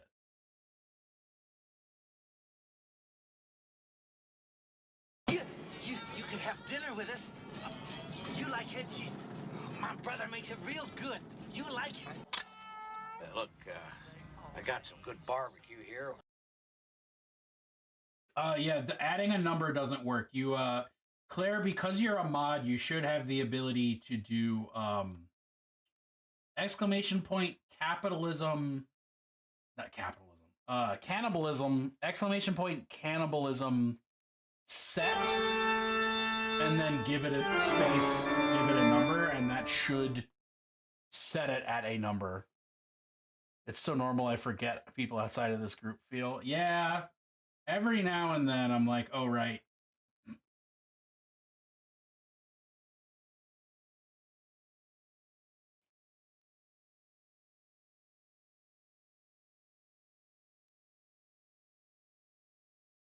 Interesting. So then I don't know what the command is.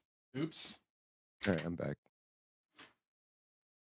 Okay, so the other color I wanted to do was this color. Right? Yep. They don't really want to debate it. Well, I do. Oh, you know what it is, Claire? Let's go that number and see what happens. But I did.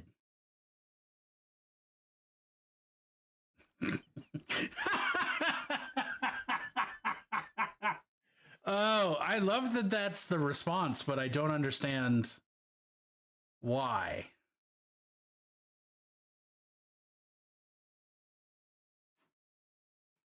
Okay, maybe I don't know how the bot works, and I just turned off my second screen somehow. Hello? Hey. There it is.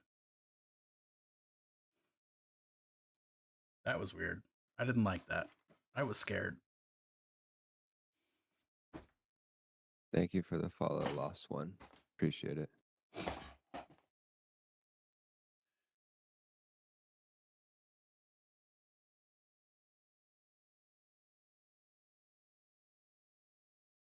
Oh, so I meant to ask earlier and completely fucking forgot, Jesse. Yes. What's the motivation behind the specific color scheme for that big boy that you were working on? The yellow guy? Yeah. Why duochromatic like that? Because that's the color he is on the box. Good answer. Very simple, disappointing answer here. Yeah, because games that have like card art for the characters, like components that have the character art on them, I usually try and match. That makes sense.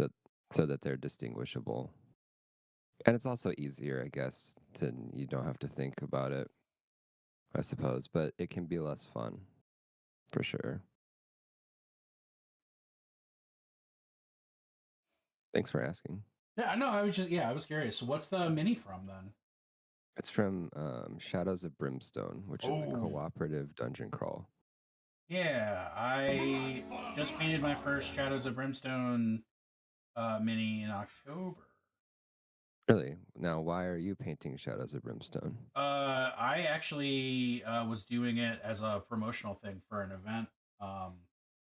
There's a monthly board gaming stream train called Tabletop After Dark, and basically showcasing the like adult or less family friendly parts of board gaming and tabletop gaming.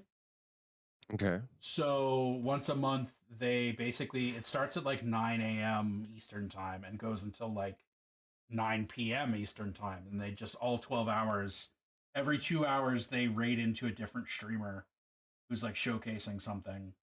And so for the October Tabletop After Dark, I was painting one of the freaky monsters from Shadows of Brimstone to It's always for time for for Halloween plans. themed purposes. So was it assigned to you? Basically they were like, "Hey, we have this sponsorship. Does anybody want to paint a model for their segment?" And I was like, "Fuck yeah, I do." That's They my thing. selected the Shadows of Brimstone model. Yeah. Okay, I'm want to get to the bottom of it. I got you. Because like usually people don't know what it is. I mean, I was familiar from seeing it on shelves, but I hadn't like interacted with it personally. But like now that I've painted it, I want to check out playing it because it looks fun. Well, that's one of the things. Are you sure it was Shadows of Brimstone? Because Shadows of Brimstone is not usually on shelves. It's an independent company that you I don't think I've ever seen it in a store. Now I have to like go back to my LGS and make sure that that's what I saw. But like, I have definitely seen it around. But it was definitely Shadows of Brimstone from Flying Frog Productions. Yep. Okay. Yeah. I would say it's mostly Shadows of Brimstone is Cowboys versus Supernatural. Oh shit. But then they also have multiple universes. So another universe is feudal Japan versus that's one of the ones that I did. Okay.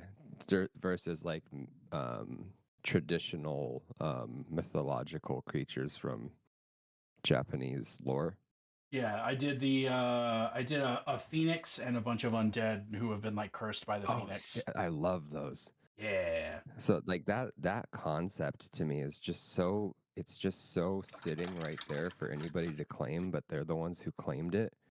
Yep. Like that I know of, but a phoenix being an undead, like a zombie, is just like it's so like they come back to life. Like that's what they do. Yeah, it's so obvious, but yet. Right. Have we So gotten I any of the absolutely bloody wood I added last week? I mean, Claire, you mean in this playlist? There was already bloody wood, so I have no idea if it's new or not.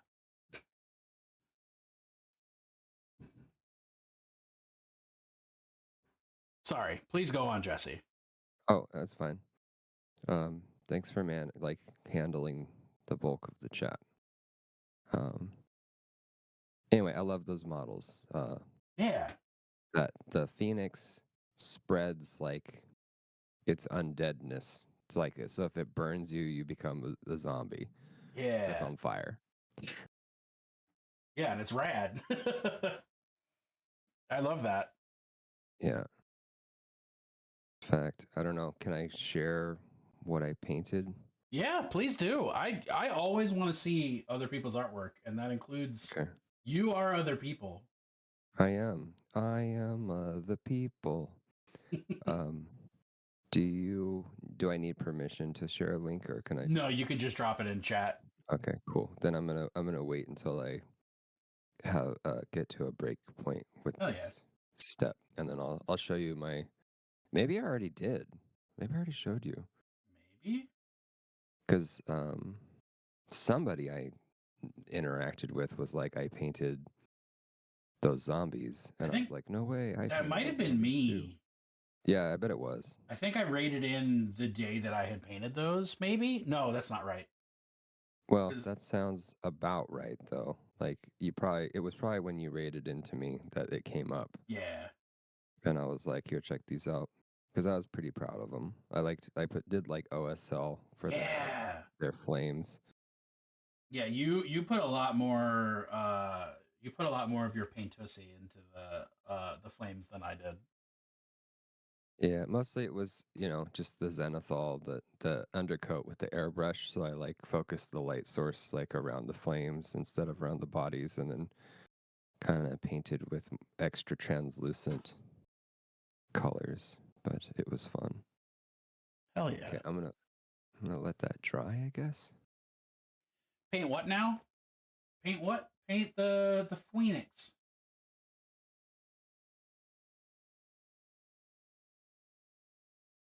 Confused. The Onmarake. Oh yeah, Onmarake, Curse Phoenix. Christopher, the fucking Phoenix, as I was calling that Phoenix during that stream. Because apparently that Phoenix's name is Christopher, and he kind of sounds like he's from Jersey. Doke.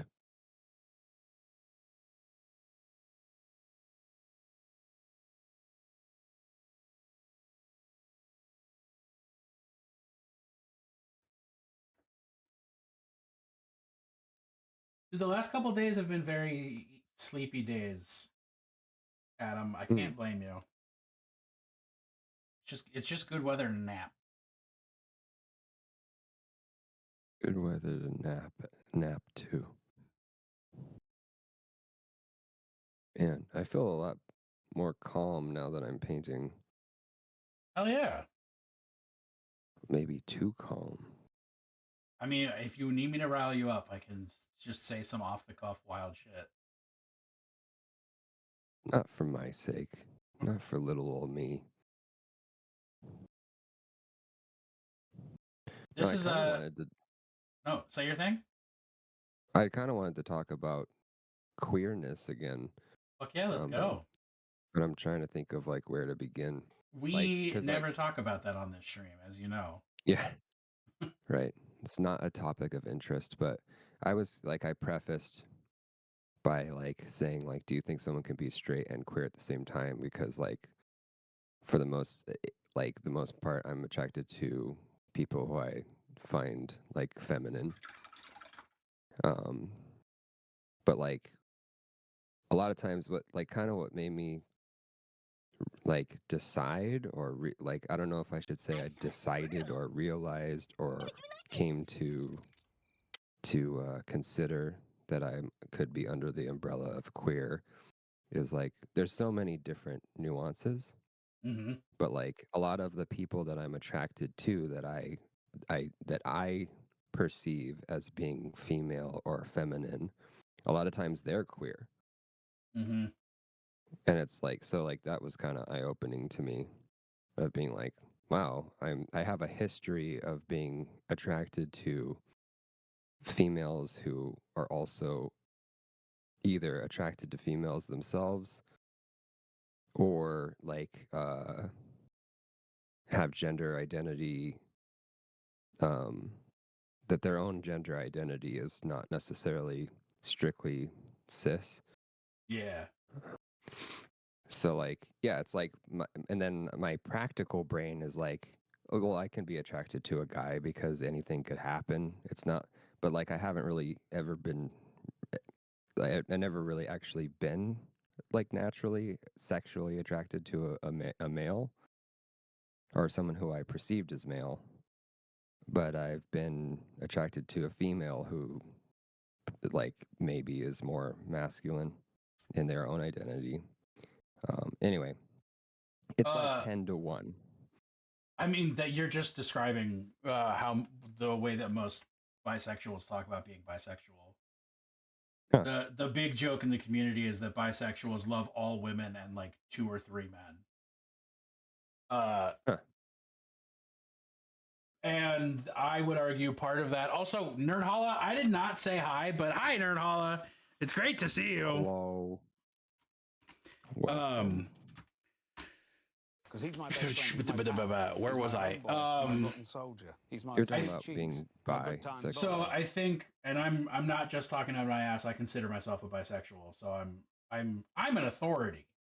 A lot of the weird attraction confusion with not just being heterosexual. Part of it is like compulsive heteronormativity or compulsive heterosexuality is a thing that gets talked about nowadays, as of like society just assumes everyone's going to be heterosexual and you get trained that way, like literally from as young as a human being can, like, you know. Like for me, then it would be potentially a question of just over time untraining myself.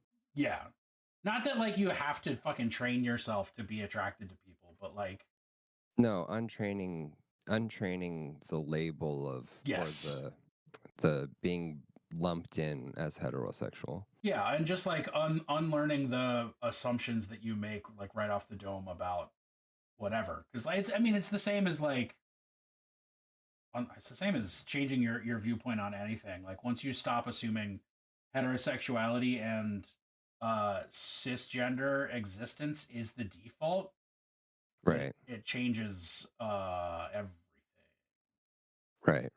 Yeah, parking your brain in neutral, but it's also realizing that your brain's default state isn't neutral. Like that's the weird first step. So oh, excuse me. What cut you off. I was gonna try to voice a thought on something you said before I forgot it, and I think I've already failed to do that.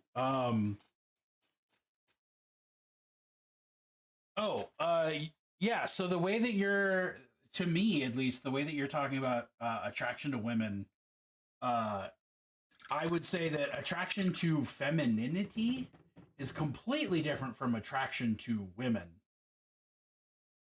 Right, but that's me. I would traditionally just say I'm attracted to women. Yeah. And I'm trying to use better language than and more Gotcha. as I realize how many of the quote unquote women I've been attracted to were like super queer, and like some of them have, actually several of them have stopped using she, her. Well, by transitive property, pun intended, if they're no longer using she, her, and you still find them attractive, you're not straight. Congrats. Right. So that's kind of that's the crux. Because what happened one day is that somebody was kind enough that I just met. They asked me my pronouns, Mm-hmm. and I was like, "Oh, it's he, him. Thank you, very much." I felt like flattered, kind of. Because like I don't know. It's like I have always felt like a distant part of the queer community. So I guess that was sort of felt like I was being welcomed in or something.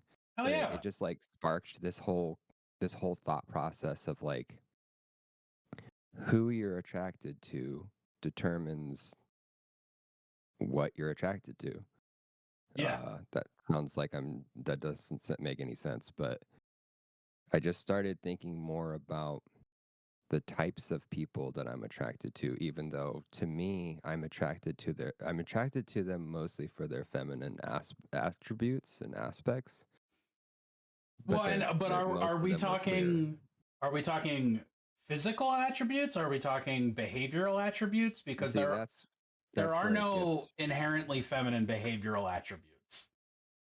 But the way I would answer it though, if you gave me space, Yeah. like instead of just stopping with saying there's no feminine internal attributes, Yeah. I would answer it by saying like I was attracted to their physical feminine attributes, but I was also intrigued and attracted by their queer mentality. That ties into another thing that I was thinking, which is I think if you have done the self exploration to determine that you are some kind of flavor of queer, Mhm. you probably have acquired a level of confidence that just immediately makes you more attractive than any random person on the street. That's just my take on that. But like, if you've done the soul searching to know, like, you've probably sorted out enough things that you just like, there's a vibe, and people like a vibe. That's just my theory. Well, I take it as a compliment either way. Yeah. I like it when people think I'm attractive because I've always had such fucking problems with um that kind of once again self-esteem. Oh, and it would fucking self esteem with body image and like how a person looks is like so fucked. Uh, and shouldn't be. But that's the way. But society profits off of everybody hating themselves. So Right. So you can probably imagine where my questions have come from because I grew up, I never experienced like before it was a thing, like in your teens where people are like when you hit puberty and then people are calling each other the F word and for fun, and like sexuality suddenly matters to some degree of people are being classified. Anyway, what I'm trying to say is like as a child I never had any confusion. I don't have any memories of ever being attracted to men. It was always women. um and then when I became a teenager, I was became more drawn to queer men, but it's more like out of admiration, sort of, or like romanticized, non-sexual, like rock and roll stars that were femmy. yeah. I'm just like, oh, dude, I just love that vibe. Uh, there's a term called gender envy. Ooh, Uh, that may be applicable here. I'm not saying it definitely is, but especially in trans community, gender envy is like if you look at somebody and you're like, I want to fucking be them, and then you realize that that's like a wild thought for you to have, possibly because they're a completely different gender than you and they're doing things completely different from you. So looking at like, and like everybody gets gender envy, like super straight masculine guys look at Jason Momoa and see like the tattoos and the beard and the hair and the rippling muscles, and they're like, I want to be that. That's gender envy. right. So having gender envy for being comfortable being more femme presenting totally fucking makes sense. Yo, what's up, Okay. Raven? So I'm not saying that that's 100% what that is, but it sounds like it if I were to armchair diagnose that. He's my homeboy, Right. my rotten soldier. Well, He's I have my sweet another cheese, my good aspect time that boy. might tie into that as well. Adam, I completely agree with you too. Yeah, go. Keep going. That is Like I mentioned during your stream, I was like, well, sometimes I dress in women's clothes, right? Yeah. And you're like, that's pretty gay. Yeah, and I hope you understood that cross-dressing that pretty was a No, I a thought it was joke and very charming. positive. Yeah. I mean, I took you literally, but I also like it wasn't offensive or anything. It was not intended to be offensive, but yeah, that's what I mean by it was a joke. It was what I interpreted that was like in your. I think you were pretty clear. You're like, in my opinion, that's pretty gay, and I'm like, okay, that's funny. That's fun. Anyway, but when you talk about gender envy, it makes me question whether what I will now say applies. But like me cross-dressing, a lot of times it's because I want to be with a female partner who is dressing in this particular way, and I'm not. With my partner doesn't dress that particular way. So I'm just like, I want to experience this particular, like, okay, like stockings with garters, right? Yeah. Like I want to experience stockings with garters so bad, but my partner's not into it, then I'll just wear them. Which is like different or like somewhat unique in it's not I want to dress up as a girl. It's I want to experience certain feminine play. Yeah. And to the point where if my partner's not into it, I'll just do it myself. I don't know if there is such a classification. I mean, for such a behavior. That sounds like drag. Like that's drag, that's cross-dressing. That doesn't have all of the like performance societal aspects that drag currently has. But like, yeah, that's cross-dressing, that's drag, that's pretty classic. Like you are putting on a costume and having an experience of something that is not necessarily inherent to your day-to-day. But you're not connecting it to like, well, I don't remember what you called it, gender envy. Gender envy. I mean, I can't tell you if you're having that thought and going, I I want to be a sexy lady wearing garter belt, for instance. Like I can't tell you that. Right. Not just because like I won't, but also just because like I can't. I'm not in your head. I can't read your mind. No, you're telling me that I'm the only one who knows the answer to that. Yes. Right. And there's a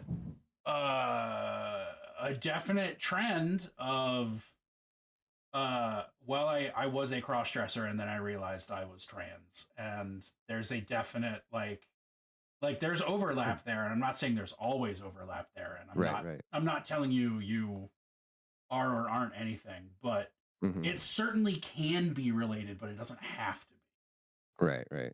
Yeah, for me it's like okay, how do I put this back into words? But like I said before, it's like I just want to experience, like ideally, I want to be on the receiving end of somebody wearing garters and stockings. All right, we'll keep it at that as the example.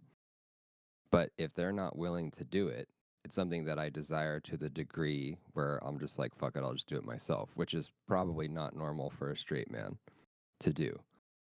But then compoundingly, if my partner is then into me wearing those stockings, then I'm just like, hell, like if my partner likes it, then I'm down with this. Oh, yo, that feedback loop, hell yeah. So then it becomes something that I do enjoy, but for different reasons. Yes. So, Adam, you again are correct. Yeah, it's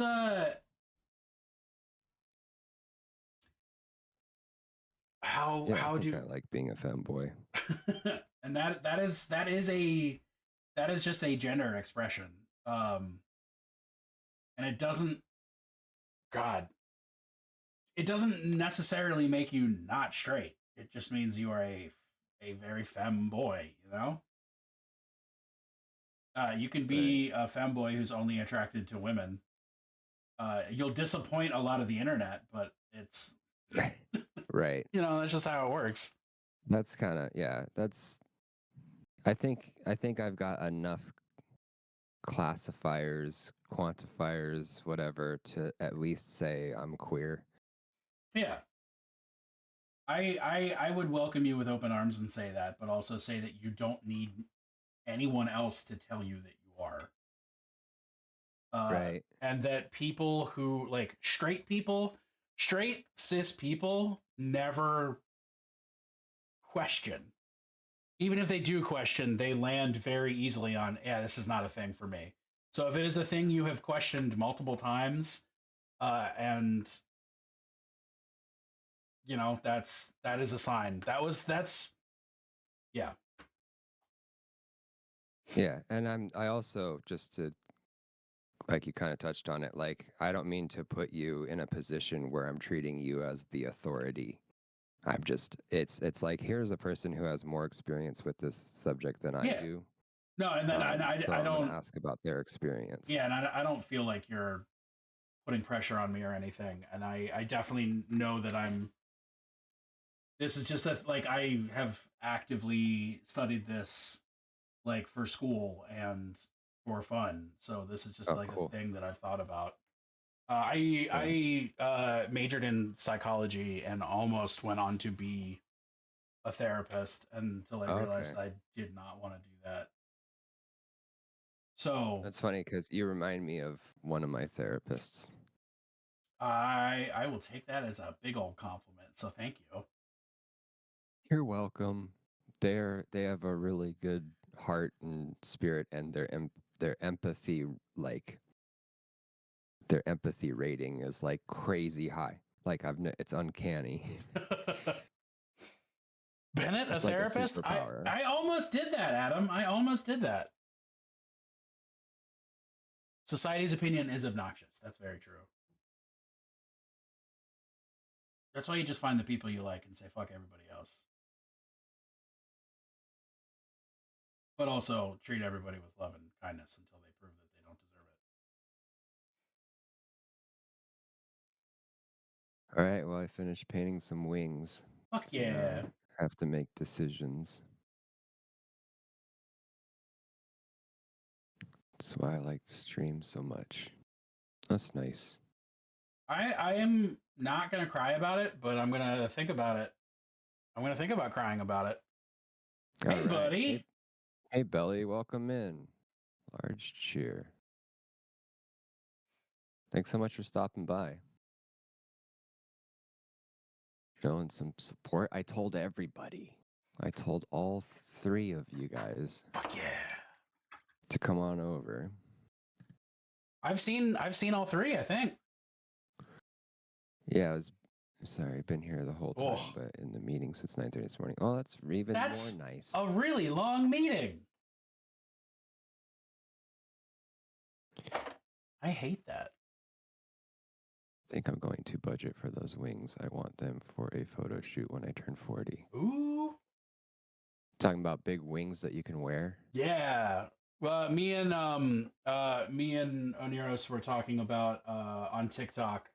I sent them a video of somebody wearing wings over their arms, so that very like bird feathery wings. Mm-hmm. And more, they just happen to know exactly where to get those wings. They make some pretty amazing wings nowadays. I mean, I've seen some pretty amazing wings, maybe homemade. Did we already talk about how they caught Luigi's Mansion? We have not talked about Luigi Mangione at all today, surprisingly. But I also have conspiracy theories about that. Uh-oh. This is a topic that I know almost nothing about. I'm going to step away for a moment and get out the other part of the model. I was actually about to say I'm also going to hop up because I really need a bio break. What's up, Grey Wolf? So I think we can both take a quick break, and it'll be great. Right, maybe I'll make a coffee then. Hell yeah. Okay, we'll be back. We'll be right back, y'all. And I will properly have opinions at everyone.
I think he picked McDonald's for the McRib promotion.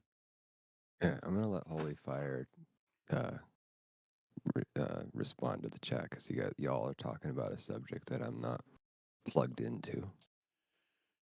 Where are we at?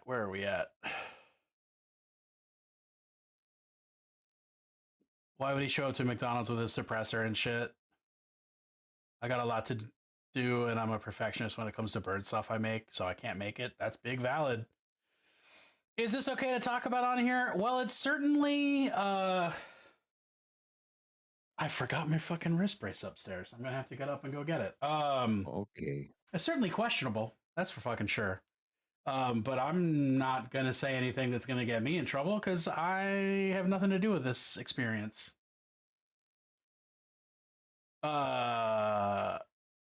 I do think that it's not him. I think it is either he has decided that he wanted to get caught, or they just sort of picked a patsy and are moving with that. But I'll be right back because I need to get my fucking thing. Need to get your shit. Yeah, I gotta be able to paint.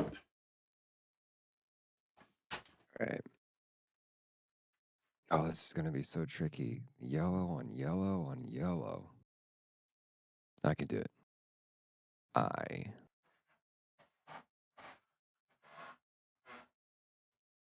think I'm going to paint the yellow first for the gold filigree, and then paint around with black and take 1,000,000 hours. Yeah. Hey, Serial, thanks for coming by. I appreciate it. I hope today finds you well. Oh yeah, my birthday is this Sunday, Serial. Hoping to do some Jackbox games. So don't make any plans Sunday night. Don't make any plans Sunday night. Yeah, cancel all your dates. No dates. You're a virgin now. Am I helping? Yeah. It's fine.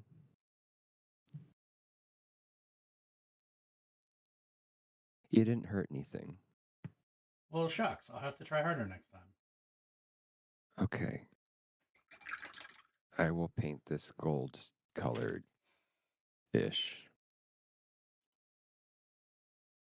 Sunday is just brunch plans.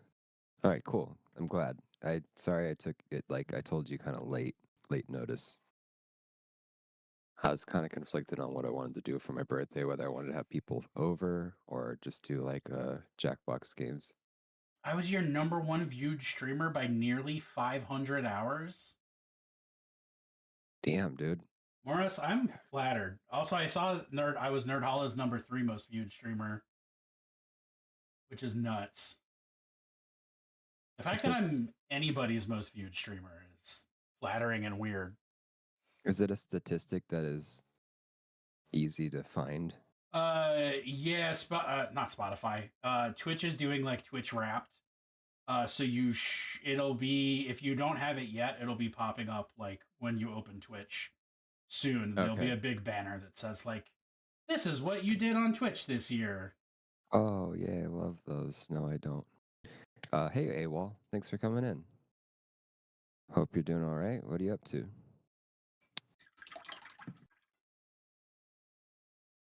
Do I want an extra big brush? No, I want... Also in your profile. There you go. If I'm gonna have that much of my data stolen, I want them to at least pretend to make me feel good about it, you know? Right.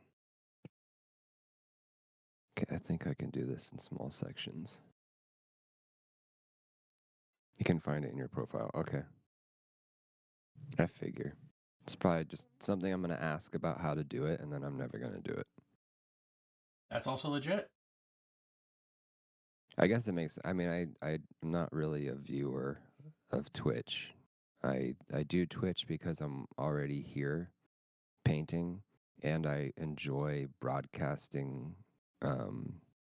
Like I enjoy AV stuff and theater, and I have a background in like theater and music and radio broadcasting. So I just enjoyed doing it.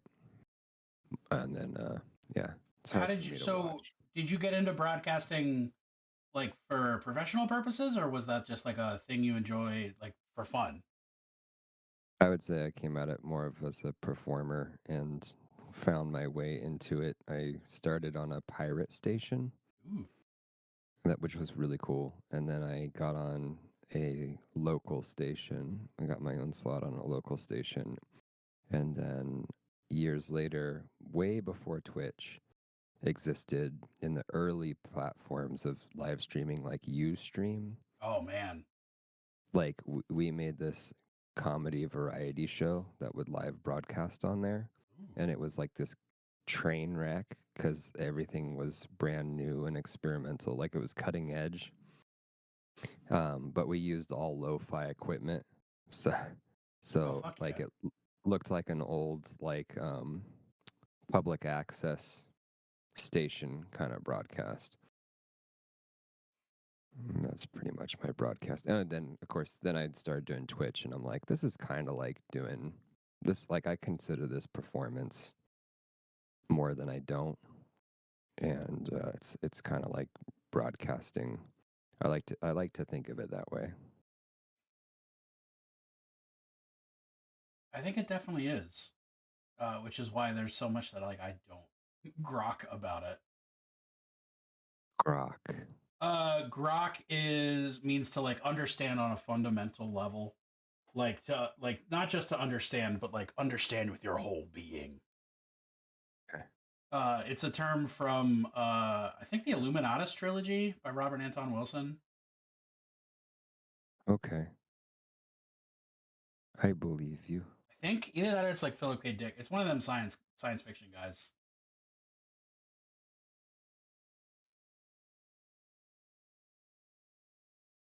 Ghoul, I am flattered to be amidst such legends as Pirate Software and Patchwork Goblin. It's Philip K. Dick. Thank you.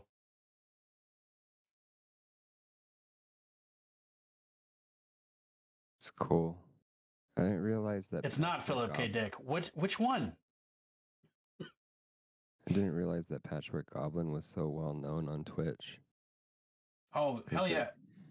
They would come and visit my little old broadcast. Which I'm Patch gets flattered. around. Patch is a fucking. Patch is amazing. I agree. Yo, Zombie Case, what up? Heinlein, Stranger in a Strange Land. Thank you, Nick. Oh, Zombie Case. I haven't seen you in a long time. Welcome. We're doing a joint thing. Yeah, we know each other recently. Well, I don't know, a month or so plus. Yeah, about that. A few weeks. You know, if you consider that recently. You ever read a book where you identify with a character in their situation in a way you dislike? All the time. I'm certain. Yeah, I think that's what makes a good book.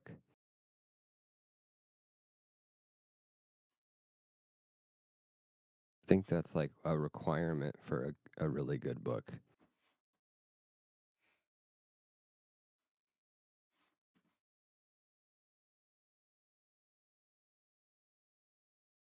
Oh, this is a Harry Potter parody of Uptown Funk. That's absurd.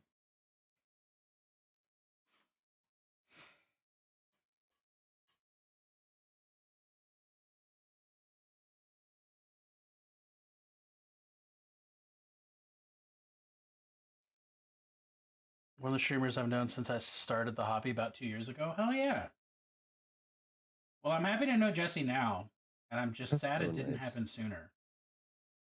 Yeah, how long have you been streaming on here, Holy Fire? I've been like I started streaming back in 2021, but I've been streaming like full time, quote unquote, professionally since January 2023.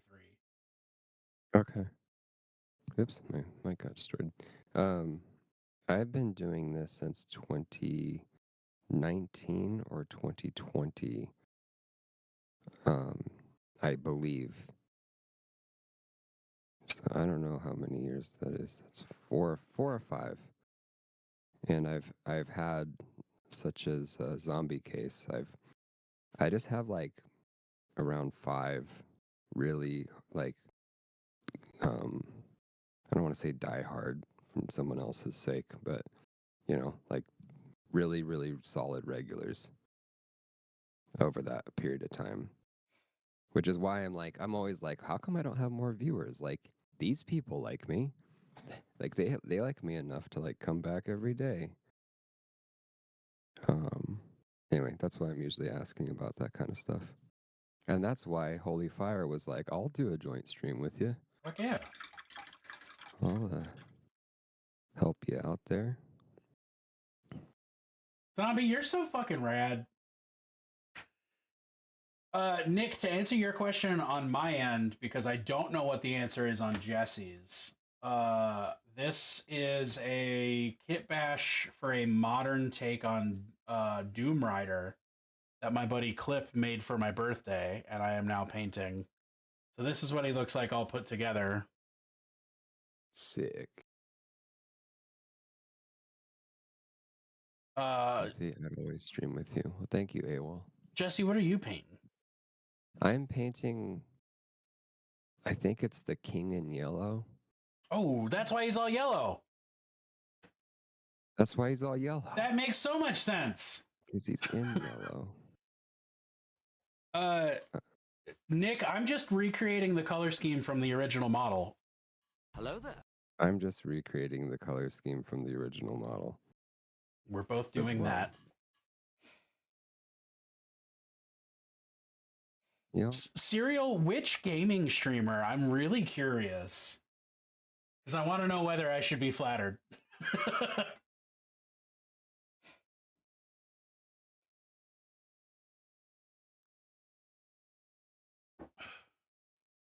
Just tell them. What were you saying, Jesse? You should be flattered, or you shouldn't be flattered. What was I saying? I don't know. Okay, I definitely interrupted you, and I'm like the ninja of hobby streams. What does that mean? You can never hear me coming? Because that's not true. In space, nobody hears you coming. That's my favorite tagline for Alien, yeah. Nobody can hear you coming. Oh, like the streamer ninja. Got it. He streams Binding of Isaac. Oh, all right. Cobalt Streak. My gosh, this is going to be impossible. It's fine. It's fine. I'm gonna look this dude up later just to know. Astronauts need to be more kinky. I think astronauts probably really are kinky. We just don't know about it. They turn off the cameras. If Bennett became a Fortnite streamer, I'd have grounds for divorce. That's fair. If I became a Fortnite streamer, I'd want you to divorce me. Fortnite is the game I've heard the most about and never seen. I feel like it's like everybody knows what it is. It's super popular. And I don't think I've ever seen what it actually is. I think it's a shooting game. Yep. It's a third-person shooter. What's up, Mel? In a very cartoony, accessible style visually. And the point of the game is that it's you versus 99 other people. And you're all fighting each other and making bases to keep yourself safe until there's only one of you left. Wow. Does the map get smaller? It does. Okay, well that's nice. This is for Bennett, and it's not safe for work. Thank you, Belly. Just the name of that clip. Belly. I watched Lord of the Rings before I ever played Fortnite. Oh, well, one of those has more cultural impact, and unfortunately, it's probably Fortnite. Oh my god, no. Nothing has more impact than Lord of the Rings. Have you read Dune? Fuck yeah, I've read Dune. Hell yeah. I I had a very similar, like, I was like, this is very much like reading Lord of the Rings to me. There were parallels. I haven't read Dune as many times as I've read Lord of the Rings. Like throughout middle school and high school, I would read the whole trilogy every year. Mm. But that's because I used to be able to do that. Yeah, but also you were in school. I don't know. Maybe it's easier to read that much while you're in school. I don't know. Definitely, and also I wasn't on the internet like I am now, and I was using Right. reading to dissociate. So, Ah, you know. Nick, yeah. I would co-stream Fortnite if you wanted to. If you genuinely wanted to, I'd fucking do it. So you play this game? I've played exactly 2 times. Okay. Yeah, so you're I don't know if it's your I don't know what to call it. Your name? Is it Bennett? Yeah. Okay. Yeah, my meat name. Yeah, oh yeah, that's what you call your meat. The name of your meat is so is it Bennet? It's actually Benet. Okay. It's spelled like Benet. Benet. But it's not pronounced that way because I'm not French. Does anyone ever call you Benet? All the fucking time, and I hate it. Oh, I'm sorry that you hate it. No, you're good. Yeah, that's there's other names I like. Beignet, like the delicious pastry. I love being called that because I too am a fatty pastry. And I get Benoit, which I also like. LaCroix. Put stuff in Discord. Oh, hell yeah. The Silmarillion is supremely boring. Silmarillion is really hard to read. I don't like it. Mel, that's a cute freaking reindeer. Beyond the obvious reasons for calling that reindeer cute with the booba, the tongos, and all that. That's an adorable design. And I really like the fur tufts coming off of the thighs beneath the shorts. Like that's a really cool effect. Seriously screaming shut up at a book. I think I've done that before. I've gone, holy shit. Like when a book makes you yell out loud, holy shit, it's a good book. And that's something that I definitely did during reading Dune. I don't remember what the Rankin Bass elves look like. We are Legion! Thank you for the follow, Mo's Magic. Rankin Bass elves. Hello there. Like the elves from The Hobbit? Or the elves from the snow? You know? The snow one? The Christmas one. Welcome, Roadside Miniatures. Yo, Roadside, how's it going, buddy? It wasn't good for me. It was boring talk that felt like I couldn't escape from. It's, yeah, the actual writing of Lord of the Rings is fucking slow and tedious and boring, but what is being described is fucking tight, but the actual writing is so boring. I want to like go take a class in geography and then reread The Lord of the Rings because half of it is just describing masses of like land masses. Yeah. But it's to such a degree. I'm like, this guy is like really there, man. Like this guy is really created this world to such a realistic degree. Yeah, well, he specifically wrote The Lord of the Rings because he liked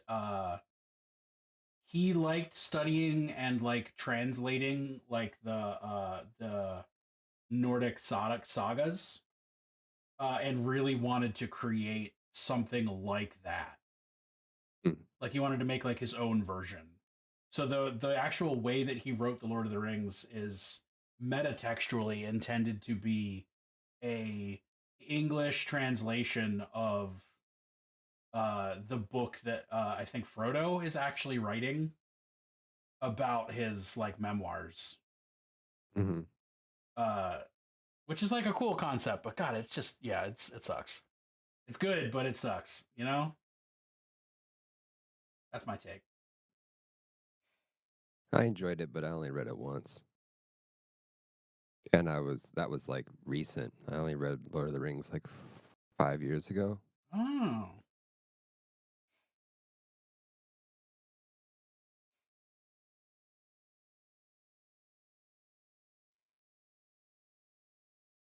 gotta get the books with the maps. Yes. Well, Oh yeah. any book, if you open a fantasy book and it has a map, it's already better than if it didn't. That's just the rules.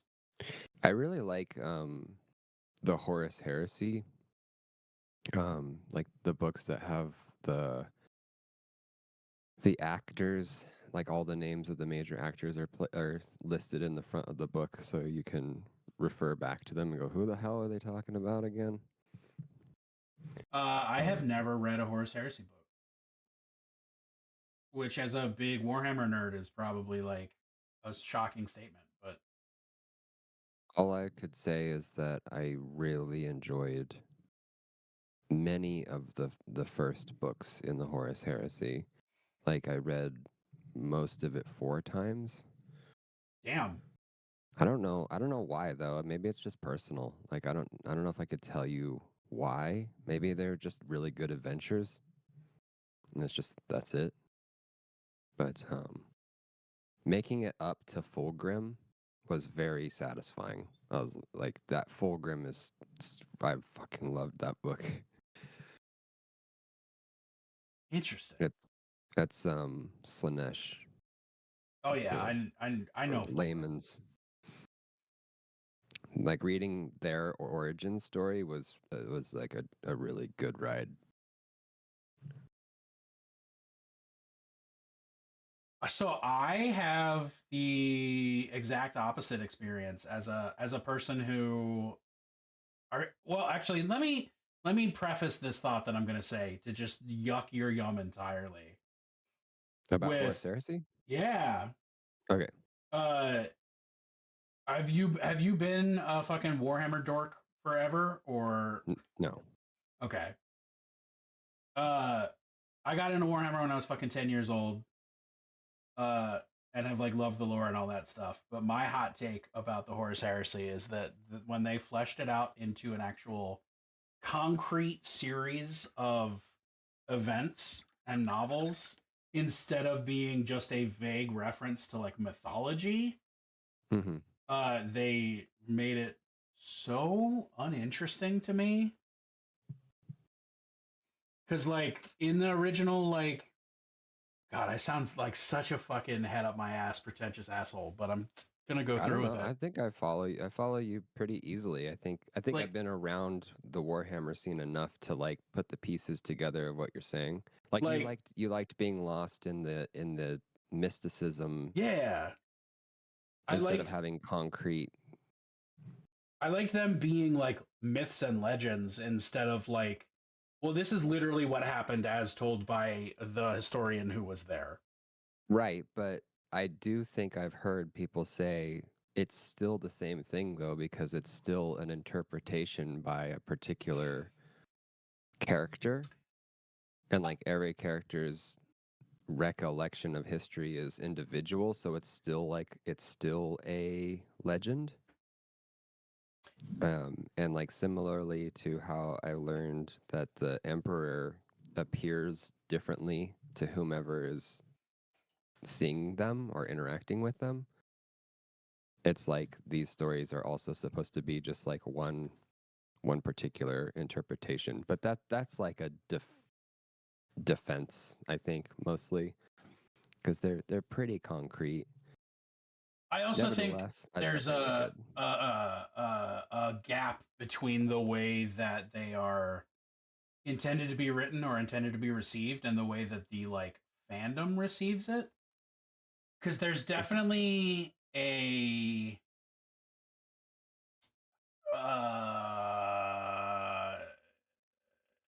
I find a lot of big Horus Heresy heads are very like specific and literalistic about the various stuff relating to the Horus Heresy, and like especially now that there's novels, Right. like they're like the heraldry and the livery and the types of armor marks, and like they very much treat it like they're like World War historians treat like, well, you would never have this plane in this theater of war because that's not the way it was until 1944, Right. and in 1939 it just wasn't like that. People treat the Horus Heresy like that, which I find so fucking silly. Hmm. Uh and it's so I guess my gripe is also bigly with fans more than the books themselves, just because like Right.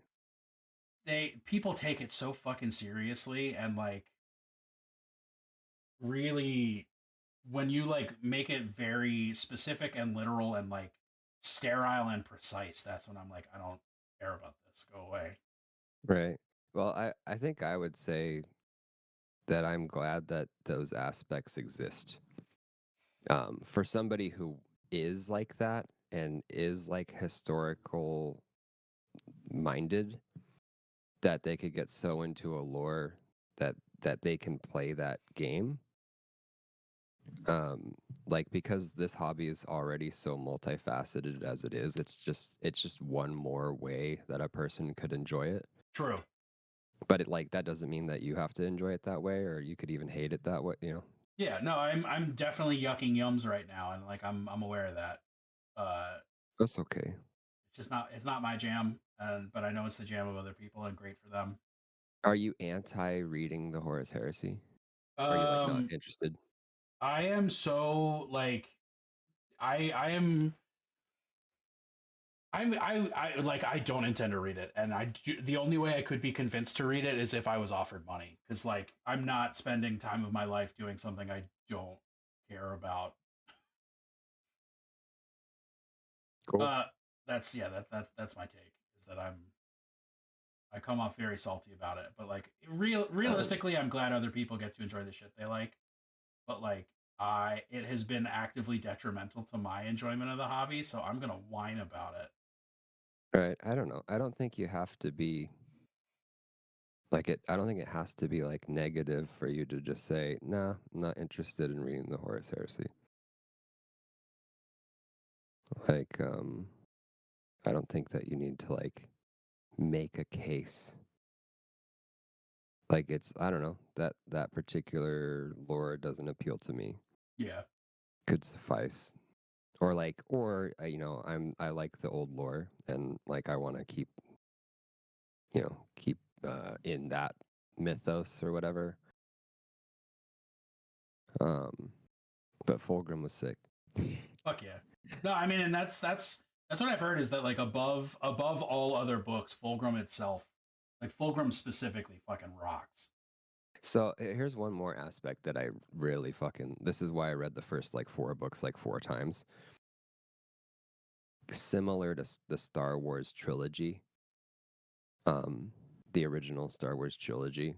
Oh, So like the first 3 books I would consider like the Star Wars trilogy. And then imagine a fourth movie that was like takes place from the beginning of the trilogy past the end of that trilogy, but it's like an aside. It's like meanwhile, while the entire trilogy is going on, this other perspective and this other adventure is going on. that sounds It's pretty like fucking tight. that's the fourth book, and like that's part of the reason the payoff is like so good for me. Is I love getting to that like meanwhile story, and like all of a sudden you're like looking in at the war from the outside. Yeah, that perspective. Yeah, that was really good. And then Fulgrim is right after that.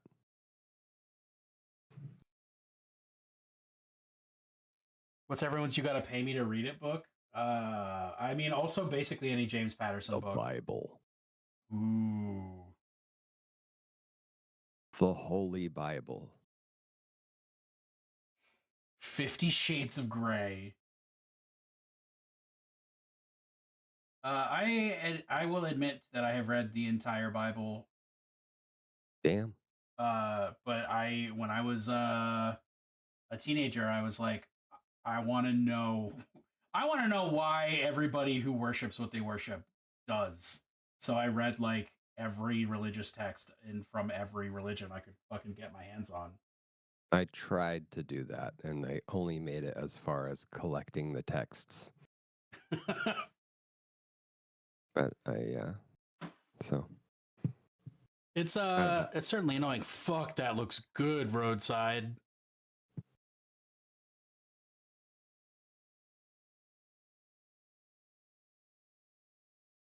No, it came that way, Nick. It came that way. That's just the way the keyboard looks.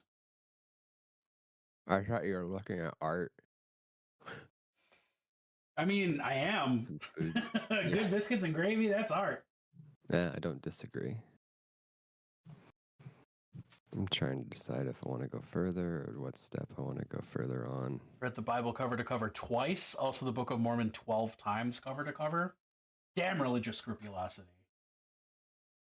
Is it scrupulosity or is it meticulousness?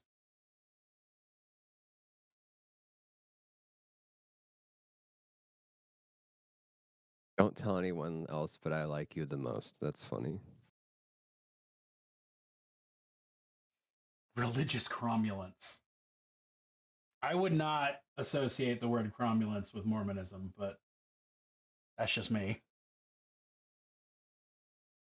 If I'm going to paint this yellow, I'm going to need a really big brush.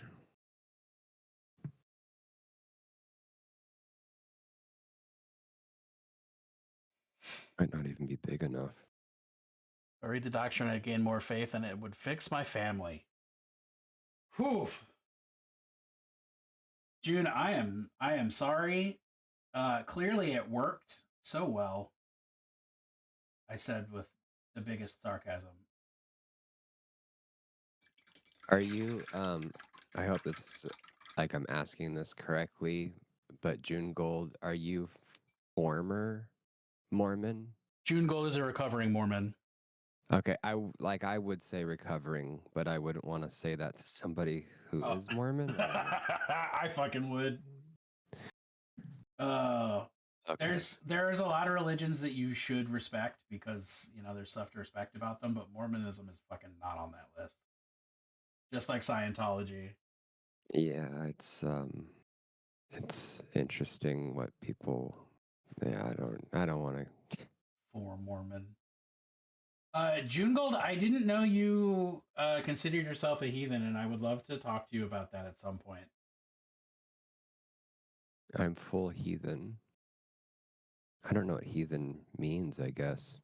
Well, heathen can mean different things depending on your context and community, but it really means you're not a Christian in the most basic sense.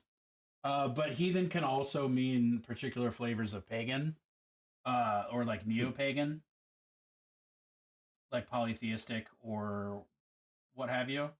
Man, holy fire, you like know stuff. We just happen to keep talking about stuff that I care about. We're just hitting all my special interests, is what it comes down to. Okay, I guess that's fair. Because when I talk about guitar chords, I can't tell you anything about guitar chords, and I will be in awe of everything you say about it because my brother is a professional musician and audio engineer, and it'll be like listening to him talk, and I'll be like, I don't know what you're saying, but it sounds really smart, and I know I can't do it. Yeah, I'm like, I was playing a C minor the other day, man. That's how knowledgeable I am. C minor is like when you is when you observe a child, right? I'm gonna do this on my side of things. Polite chuckles. That groan made everything I just said worth it. Thank you. Yeah. If only you could see I have a locked and loaded video response for jokes like that. Oh. That it's like polite chuckles. And then Yeah. Anyway, you'd have to see it. Fuck it. Never mind. I can't. I'll be there. I'll I'll be there. The next time I'm in your stream and I pull something like that, I will Yeah, it'll eagerly be await. ready there waiting for you. I'm a heretic, and actual definition will never look back. Fuck yeah. So heretic means anti the thing. God, I can't remember what the difference between heresy and blasphemy is. But yeah, heretics are like traitors to the faith, more or less. That's what I would guess. Well, it's like I want to say congratulations to June Gold, and I hope that the sentiment is like on par with their journey. It definitely is. Yeah, I did like a one-off sort of deep dive into Mormonism and like escaping Mormonism, and it was a trip. You did once believe with full faith, and you've turned your back on it. So yeah, a traitor to the faith is not what. Mine has a little more of a treachery going on, but yeah. Heresies against the church, blasphemies against God. Oh, that makes sense. Ah, that's also makes sense. I also do like learning things. This is true, Moros. I did say the other day that games should make you learn things and that learning should be fun like a game. So You're also saying anti-AI, like oh my god, so hard. that you should want to use your brain. Yeah, you should. Blasphemetric? I think the blasphemetric is how you measure how blasphemous you are, right? How many blasphemeters? This is my blasphometer.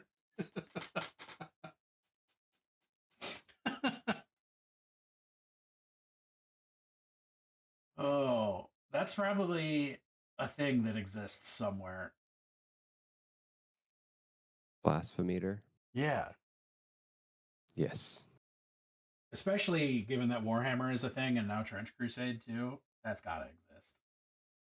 Trench Crusade. Oh, Trench shame. Crusade is Good art. so pretty. Did they start making miniatures for that? They just wrapped up the Kickstarter to produce miniatures for that. Okay. I never saw any of the miniatures. I just saw the art book. Like the rules, the Yeah. art and the rules. Yeah, actually they intend to have all the miniatures released in STL like 3D printing formats before the end of the year, from what I remember. That's cool that they're making official ones. Yeah. 'Cause it'll make the game more accessible. Yes. Yeah, they've been very adamant about actually doing things in a cool way. Like free rules Right. and all those other accessibility options. If you want a hell of a nice book, you can order it. Okay, I'm going at this completely scattershot, and it could really turn out really bad. And but whatever, man. Or it can turn out well. You're Right. talking about reframing the way that you think of things. You could say this might turn out badly. You could also say this might turn out masterfully. Right, but if the risk, like I wouldn't say it. Success isn't a risk for you? No, I'm saying like this particular part of the model is a much higher risk for failure than the other parts. Mm. So I'm just saying like basically what I'm trying to do in self-talk is go, you know what, instead of sitting here being scared, I'm gonna jump in no matter what the outcome is. Fuck yeah. So I support that. I like it. cool. Definitely. I think I've become a little less self-deprecating and negative over time, which I guess is growth. It is.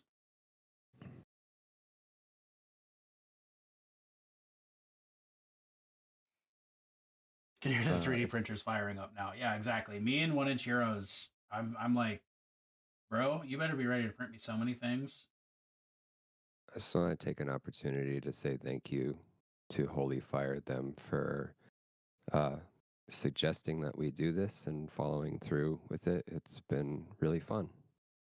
Jesse, It's been fucking good conversation. back at you, dude. High fives. Digital high five. Slap. Yeah. Yeah, no, genuinely my pleasure. And this is an open invitation whenever you want to do this again. It sounds very much like we're trying to wrap this up, which is not my goal. No. I just wanted to say it. I'm probably going to go until about another hour or so in my time. Right. But like, no, I'm having a blast, and I would love to do this again. That'd be great. I really would too. At some point here. So I take one of my spray acrylics and hit that one Cyberpunk mini with it. My fingers are crossed for you, Moros. But third grader who's obsessed with giving digital high fives. How does the third grader do it? I want to know what the appropriate way to do it is, and the kids know things. The third grader has the most contemporary approach. Yeah. The third grader probably knows what skibbity means. Is that the vernacular? Yes. The third grader has the most up-to-date vernacular. Yeah, is arguably like the most vulgar in the classical meaning of the term. Oh. What does vulgar mean? Oh, so vulgar, the term vulgar in its like original, very early English just means of the people. Wow. I can't remember what the Latin translates from or translates to. It's a Latin root, but it just means like of the popular people. And because of classism and rich people, vulgar became, it's from vulgaris. There you go. Thank you, Ghoul. And because of classism and rich people, vulgar only eventually became associated with like, slur, crass basically. Or dirty. Yeah. But it originally just meant humans like are popular. Neat. We really are so good at creating in and out groups. Yeah. We should just focus on In-N-Out burgers. Fuck yeah, I could go for several 2x2s. You could go in and out for that. I would. If anybody wants me to go in and out on them for an In-N-Out burger, I'll do it. This is we're gonna order you food again. Yes. Except the nearest In-N-Out burger for me is like Montana or something. Oh, whoops. Oh yeah, you're like I'm Baltimore. Live over there. Yeah. I did live in Portland, Oregon for 12 years, and then we were evicted during the pandemic, which was fun. That's very tight. And moved to the one city over, or town, or whatever you want to call it.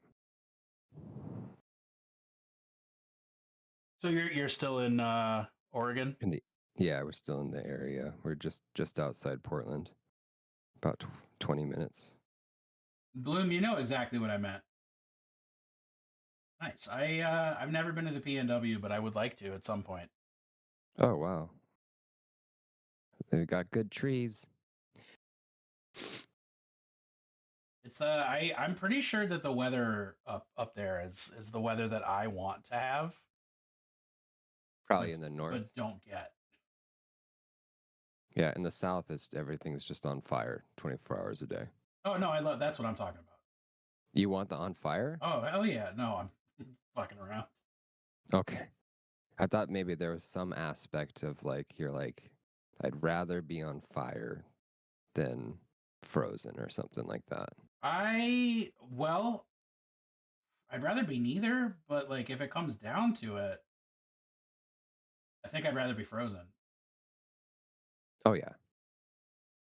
Freeze for the win. Although I don't think that your nerves themselves would actually be able to much tell the difference. Have you ever done that I want to say I can't call it a science experiment, but it's been at several science museums I've been to where they have like interlocking metal bars, and the ones on the left are like really cold or like moderately cold, and the ones on the right are moderately hot, and when you touch them individually they're like, yeah, okay, that's a little chilly, that's a little warm, but when you touch them in the middle, so your hand is touching both the warm and the cold ones, it feels like your hand is like burning.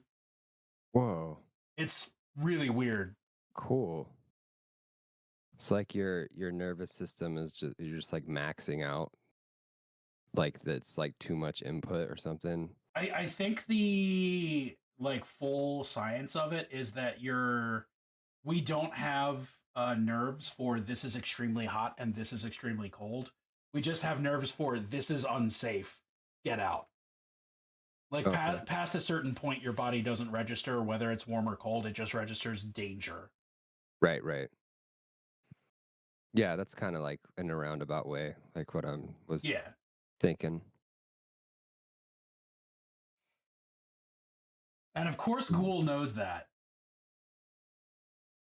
Fucking, you want to hang out with somebody who knows shit. You hang out with Ghoul. Ghoul's one of the most knowingest Oh, yeah. peoples. I've heard him know stuff before. Actually, I don't know if their pronouns are he, him, so I apologize. I'm not going to put words in Ghoul's mouth when Ghoul is here to answer. Right. Cool. What are your pronouns, if I may ask? I mean, it's always just safer to say they. I try to say just they. I mean, they is the Anyway. gender neutral safe maneuver.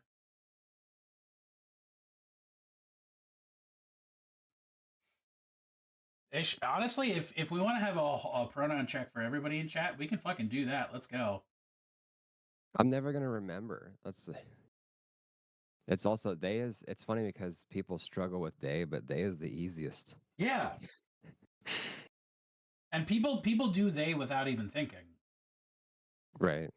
Like all the time. Like I wonder who they are. Oh. You may use any I am a gender. As long as I know you're talking to me. You may use any I am a gender as long as I know you are talking to me. We are all good. Okay, so here's another. What does a gender mean? So the prefix of a in this case just means without. So it just literally means there is no gender there. Ghoul does not identify. Ghoul's gender identity is. I am going to put words in Ghoul's mouth now. Okay. Ghoul's gender identity is such that they don't even identify like as non-binary, like not even like as outside of a gender binary, just as straight up like not a gender. Okay. So does that mean at least in Ghoul, in your case, sure. you're okay with being called he or she or they? Or do you prefer they? Keep them guessing. It's really good.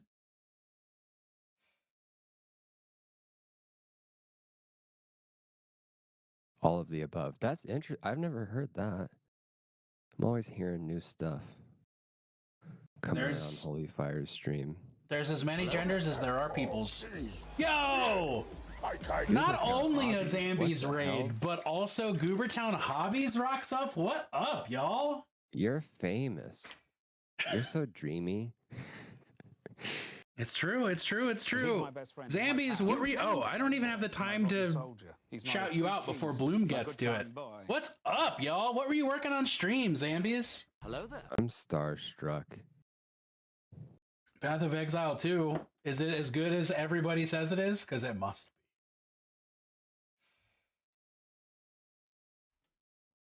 It's a lot of fun. Hell yeah. I'm painting yellow pants. Panda, how are you? Oh, you know what? I should introduce. I always forget that I need to introduce myself to people. What's up? I'm Bennett, aka Holy Fire Them. I'm a they them causing mayhem. I'm painting monsters most of the time, and in fact, that's what I'm doing today.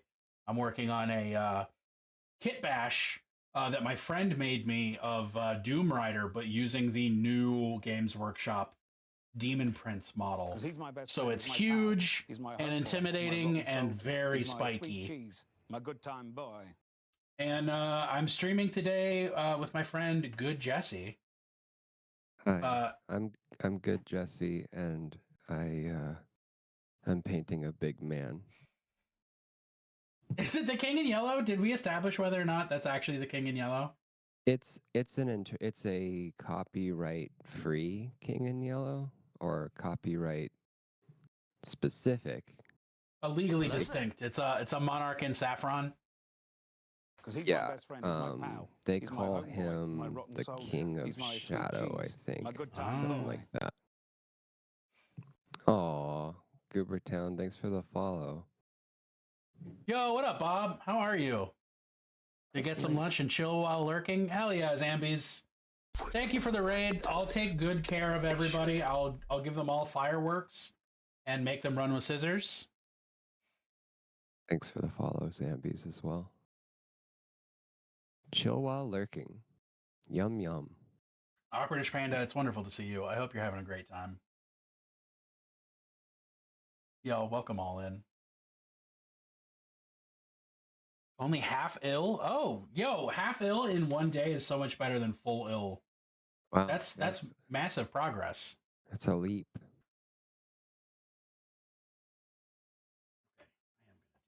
Let's go. Yeah. The car thing has gotten worse. No. Can I disagree with reality and just say no?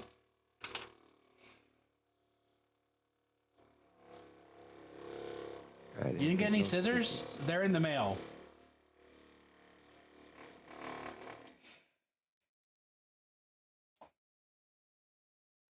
Thank you for the follow, Bob. Oh, I just realized what between the people can get a cheeseburger and the shenanigans, is it?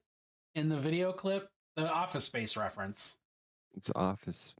Well, what's the question? I think this is just me realizing it's an Office Space thing. Oh, yeah. After having seen it several times. I have the clip. The clip pops up on my end. Tchotchkes. Yeah. Tchotchkes.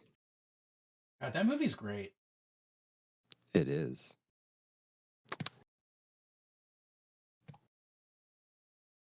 Yeah, I mean, with holiday shipping, Miar, I'm not sure when you'll get them, but they are in the mail, I promise. Oh, you shipped him something? Oh, yeah, scissors. I just said I gave everybody scissors. Oh, I don't know where I was. I guess I just didn't think that was a literal. I was not being literal with it, but Miar decided to take it farther, so am I. Oh, okay. So it's not really happening again. Because I was going to ask if you sent the scissors with the rounded tip. No, I never safety scissors. When's I'm the last scissoring time people. You interacted with a pair of safety scissors. I think It's been a minute. I want to say back when I worked at Panera Bread in like 2015, 2016. Whoa. Were they for cutting bread? No, they were just the only scissors that existed in the store. We had like all these we had like 100 different kind of knives, but the only scissors we had were those little safety scissors. What? That sounds like condescending almost. Yeah. Well, that's just working at Panera Bread. Condescending. That is really weird. I think I would be like a little offended. Wait, can I have adult scissors, please?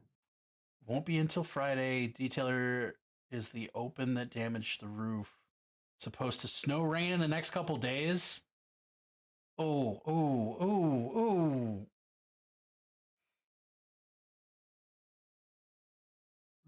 Are they gonna like cover the hole or anything?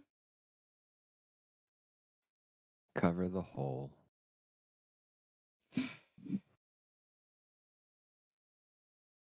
I've also been in restaurants that wouldn't give me a sharp knife for my meal. Oh, with the rounded steak knife. Yeah. They're going to cover the cost of the thing they broke. But not like the interior damage from it being like wide open.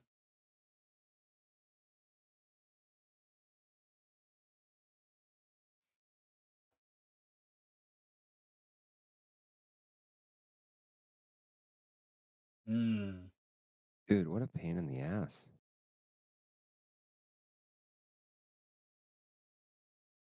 Sorry you're dealing with stressful stuff. Exactly what Jesse just said is how I feel. That's stressful.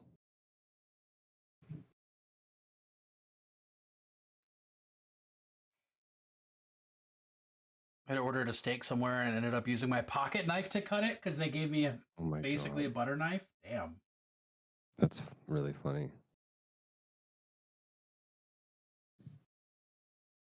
Scratch the fuck out. Oh, oh, oh.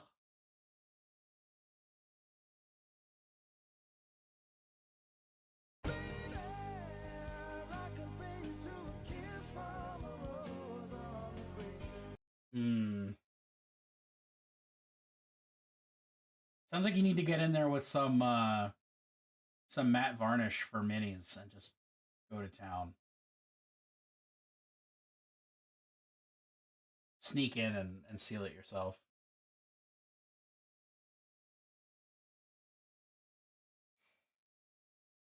Ooh, that's a lot to have a car repainted. I do apologize for my lack of keeping up on the chat, but I'm just like letting that fall on holy fire. I'm new at this. It's also helps that it's like my specific flavor of ADHD makes me decent at reacting to chat.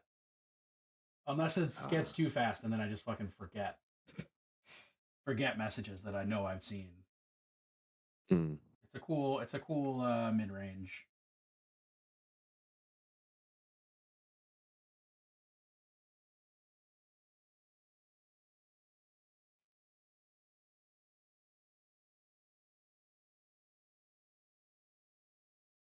I want less than that in that spot. Cool. Oh yeah, I forgot that my stream thingy is in a window in your. It is. For some reason I thought it. People with good eyes can see what you're doing. All right. People who are on larger things than phones. Use the portable airbrush to seal it with touch-up paint if they won't fix it, but it's going to need to be wrapped at minimum and eventually thoroughly protect it, and that's the cost of like 2 conventions. Yeah, that seriously changes things.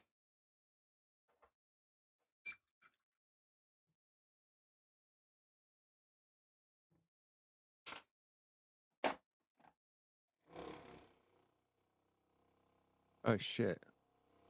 And look at me, I'm a slob. I don't even have you full screened. I did. Whoops. Oh, I didn't even notice, but thank you for fixing Sorry about that, everybody. Yeah, 2024 is the gift that keeps on giving.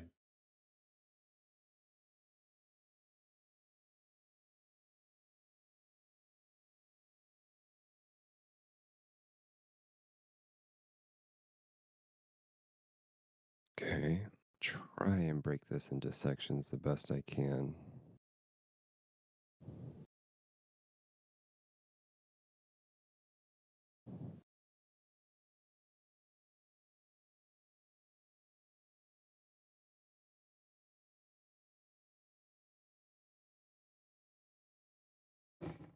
That's really way too red. I don't like painting big boss models because then you have to get to them in order to experience them in the game. Mm. In the given game. And I don't often get to them. Hadn't considered that, but it's a good point. Yeah, I think that's why they're slightly less interesting to me. Build. We need one of the communities to start to win the lotto so we can start that commune for real though. Get that mini painting commune going.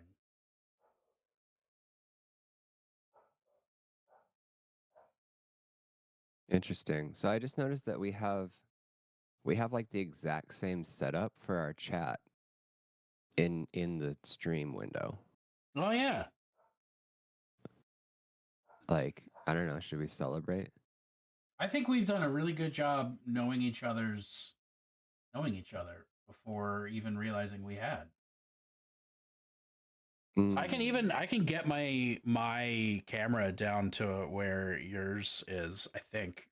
But I don't actually know. I haven't fixed that function yet. Never mind. What do you mean by down to? Like, I had zoomed in? no, I had a function built in or programmed for a little bit where I could move where my face cam displays on my stream. I see what you're saying. But I forgot that I it is broken and I have not fixed it. So I'm not gonna press that Okay. button and then go, oh no, where did I go? If you move mine, if you move yours purposefully to look like mine, I might get a little uncomfortable. Okay. You don't want me to what's that movie? The Roommate? I don't know. Sasquatch, do you want attention? I had a friend that I had just met, and his sense of humor was, I showed up to his house for like one of the first times, and I had like chops, and he had a beard, and he was just like, hold on a second, and then ran back inside the house, and then I just left me on the front porch, and then he came back, and then he had chops to match my chops so that we could go to the grocery store shopping together when we both have the same haircut. That's pretty fucking funny though. It was hilarious, but I was also like, I am a little bit uncomfortable. But I mean, that was the point. Yeah. That was the point, I'm pretty sure. Sasquatch, do you have anything you want to say to chat? Just a yawn? Wait, me? No, my pup Sasquatch. Oh. She puppy. just arrived and demanded attention, so she's getting it. That's nice. What kind of doggy? She's some kind of pit bull mix. We got her from Animal Rescue. And she's just the little sweetest creature. She's so strong and doesn't know it. And it causes much pain, but that's okay. Sounds like kind of like the cat relationship with the puffball, the fluffy puffball filled with spikes. Yeah. She like punches a lot and doesn't realize that it's the most. That's nice. But yeah, she's a sweetie. She's very loving. She loves cuddles. Here, I'm gonna get a bigger brush again. The puppies do need to meet Bloom. I'm excited for that to happen. Oh yeah. So like, okay, now let me rephrase this. I've been noticing how many people lately are like, yeah, at Adepticon, I'll whatever, I'll be there. Like, Yeah. Do you go to Adepticon? I went to Adepticon for the first time this year, and I have my hotel, but not my plane ticket booked for next. Okay, so you were like, this is a good experience, and I want to come back. Yes. Yeah, I loved it. My first 6 hours there, I was like, I fucking hate this. Oh god, I made a huge mistake. And then my anxiety chilled, and I was like, actually, this is fucking fantastic. Oh, that's really nice. Yeah. That's cool. It's not quite a goat, but it's close. It's my little puppy Sasquatch. And it's going to be so tight. I've not really considered such a thing as going to Adepticon because of all the reasons, because of the neuroses, I guess. But I do like fantasizing of the idea of like getting a group of internet friends and being like, we're all gonna share a hotel room and we're gonna meet there and we're gonna walk around together and have drinks and laugh and look at cool shit and then go home. That would be fun. The entire reason that I went this year is that like last winter, I was hanging out with in Falling Freely's stream in chat.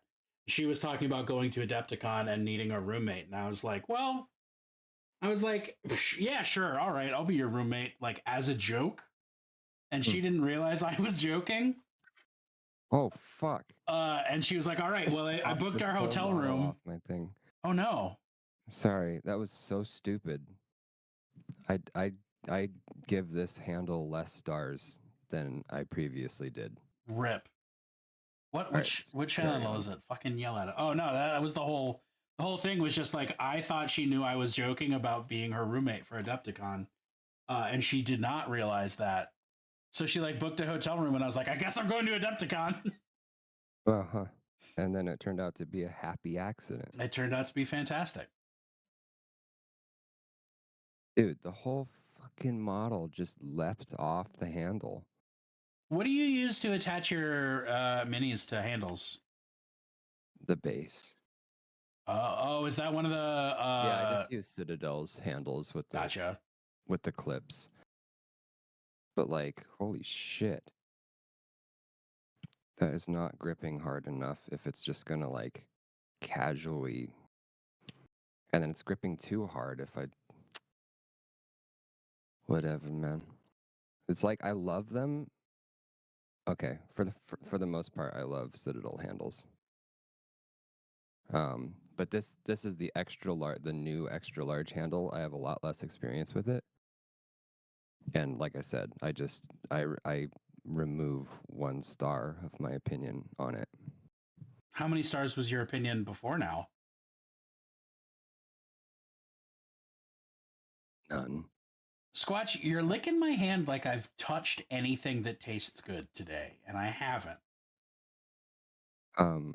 I feel like I haven't actually rated it yet, but that's the beginning of the rating right there, is that experience.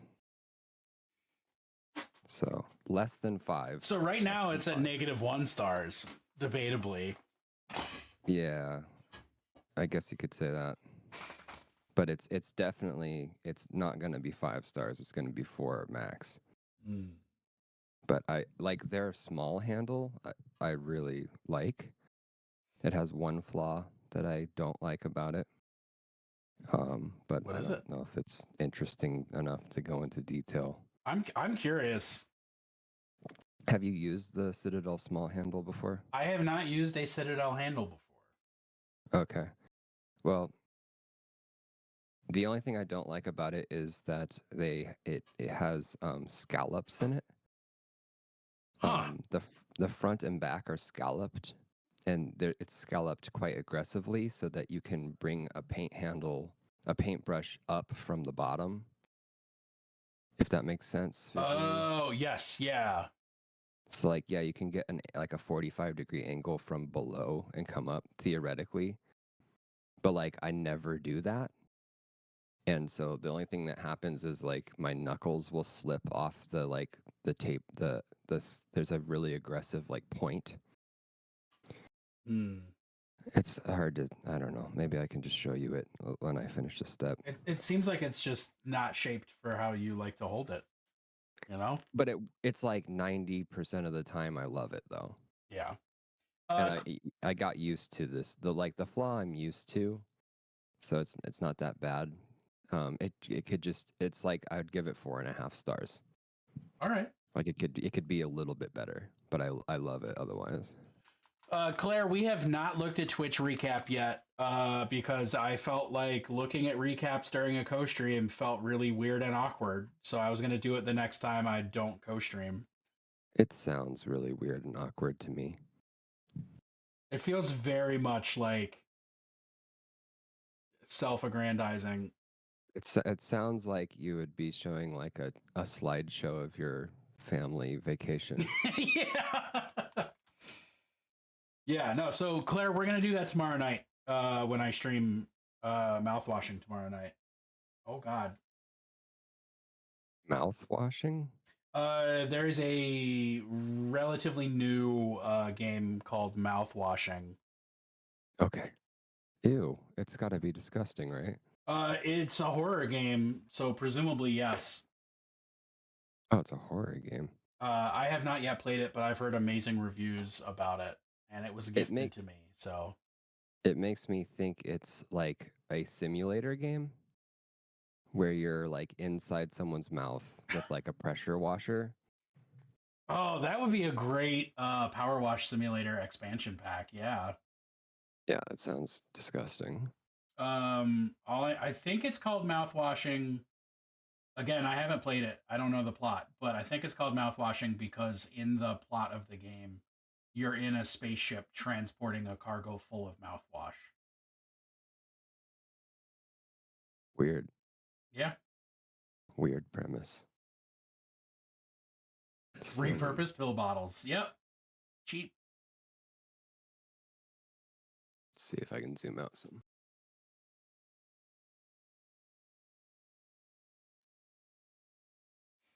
So I got most of the yellow done here.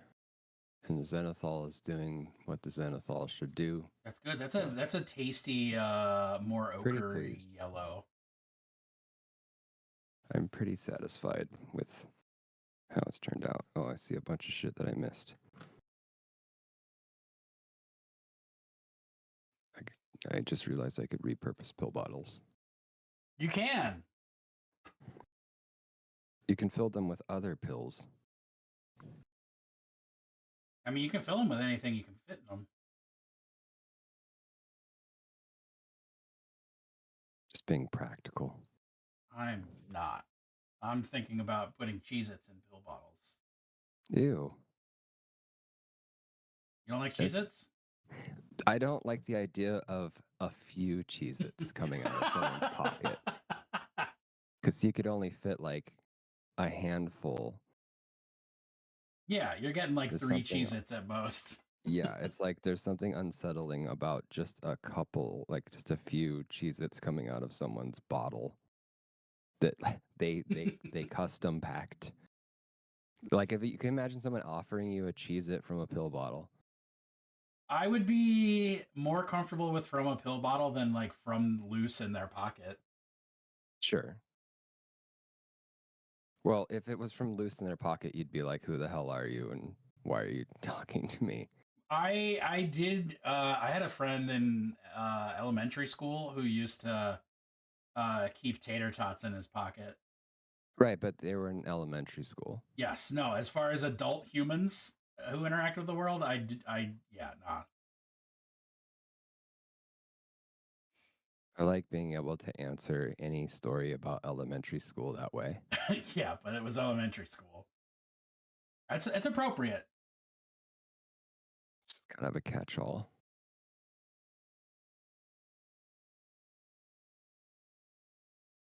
Hey, cousin, want some loose Cheez-Its? Would you like some Cheez-It? Some Cheez-It. Would you like a bite of my Cheez-It? Did they sell giant Cheez-Its yet? Or there's only at Taco Bell or whatever? I'm pretty sure they exist, but I think they're like only sometimes foods and not all the time foods. Okay.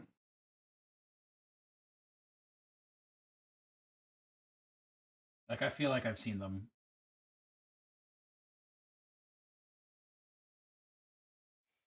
Sometimes I put tots in my pockets to snack on while walking the pubs, but they're secured in a napkin.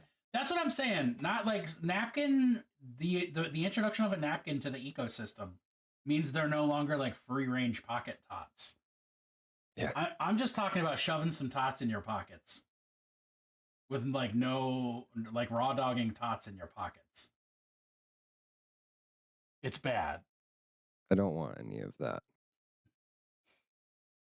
I will now approach Bennett with random loose Cheez-Its next time I see them, and they'll be confused because they won't remember this. I won't remember this. That sounds accurate. And I will probably accept your pocket Cheez-Its because you're not a random stranger. And for some reason, that means I trust your pockets.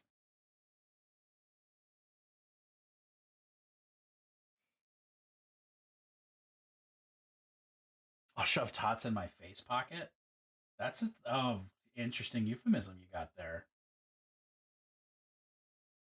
Because he's my best friend. He's my pal. He's my homeboy, my rotten Molotov soldier. He's my sweet cheese, my good time boy. tots. Molotov?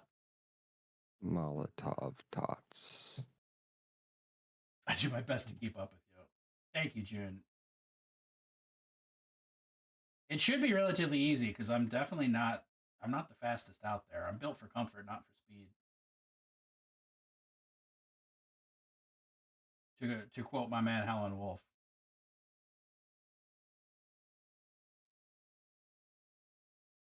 Gilded Brush, thank you for the follow. Fuck yeah. Trying to zoom out here. They're very clean unless you ask my mother, who probably thinks they're filthy. But is it just the kitchen that's filthy, or is it specifically you cooking that makes them filthy? That's the question there for me.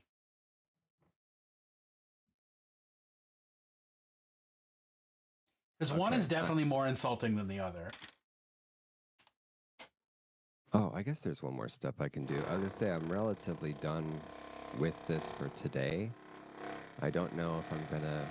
Like, the armor's supposed to be black with all the filigree and gold. So I have to meticulously go in there and paint the negative space. Which, if I do, I'm going to do it on just on a regular stream on another day. That's legit. If you're feeling like you're near the end of streaming, we could definitely call it and raid out. I'm not particularly, but anytime you're ready is fine with me. Next 20 minutes or so. Cool. That sounds perfect to me. I'm glad that I was able to hang for the whole time. This is a long stream for you, right? Yes. I'm impressed. You have shown absolutely no fatigue. Good conversation is the thing. Giving Hadar vibes. Oh, for sure, Gilded Brush. And you know what? Same. That's why the yellows. I like talking with you. Thank you, Gilded Brush. I'm just following the box art for the loosely. He was wearing a yellow dress, so I put him in a yellow dress. A DIY paint handle? I did choose a different color for his wings. Is that a magnet? Is that a magnet or just like a metal weight? Because either is smart. Are you asking me that? I'm asking roadside. Okay. DIY paint handle pics in your Discord. Okay, I see what you're saying. Okay, I'm gonna look up and see if I have the recipe for this last bit. Top is a spacer, bottom is a magnet. What? What's up, buddy? Oh god, did I just get magenta all over this fucking model by not paying attention? I think I didn't, and I'm happy about that.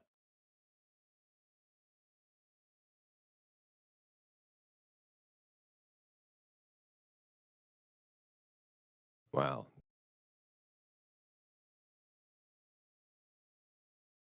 I don't like this recipe at all. My recipe for myself is to do 3 coats of one color and then 1 coat of another color. That's too many coats. That's a lot of coats. Sometimes you need that coverage, but like, yikes. It's all right. This should be the last model in this series that needs that particular formula. So I'll do it. Dreadful suck. Okay. Gilded Brush Studios. This model is from Shadows of Brimstone. It is Belial, is what they are calling him. And I think it's like their generic version of the man in yellow from like Lovecraftian mythos. Something like that. I'm not very familiar with it, so. But he's big and yellow. Yeah, it's not bad. They make some pretty good models. And they're only getting better. But I'm just doing zenithal with 1 pass contrast is where my painting is at nowadays. I used to do traditional layer painting and paint like 40 to 50 models a year, but this year I painted like 450 models. Holy shit. It's like contrast method. Yeah, it's like cool, but then it's like, oops, I accidentally completed my entire pile of shame. So now I'm like, don't have enough to paint anymore. I kind of broke it. Yeah, now you got to go back and carefully layer on all of them. I don't think that will happen. I think that'd be great if I did do that, but I don't see it happening. That's I don't very like legit. revisiting stuff is not something that I typically do. My brain hates it. I have to only assume that everyone else's does. Hastur, not Hadar. Isn't Hadar named after Hastur though? Because legal. Is Hastur the man in yellow from Lovecraftian? Yes. Okay, yeah, definitely is. That's what they're. It's an homage to.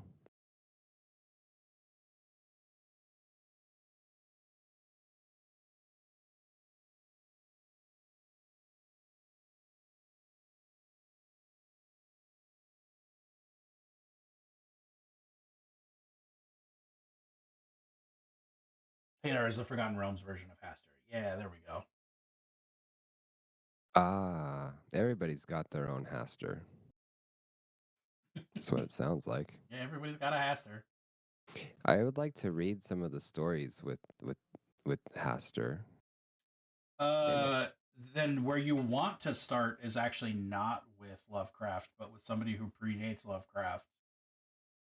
You want to, yeah, you want to read Robert Chambers' anthology of short stories called "The King in Yellow," or "The Yellow Sign." Sorry, really? No, is it "The King in Yellow" or "The Yellow Sign"? I can't remember which one it's called. Yes, because Lovecraft was a fan of Chambers. It is The King in Yellow, thank you, Ghoul, and incorporated it into his own mythos. Huh. But Chambers wrote that book, I want to say 30 or 40 years before Lovecraft was writing his stuff. But so do you want me to read it because chronologically it makes sense, or do you want me to read it because it's good?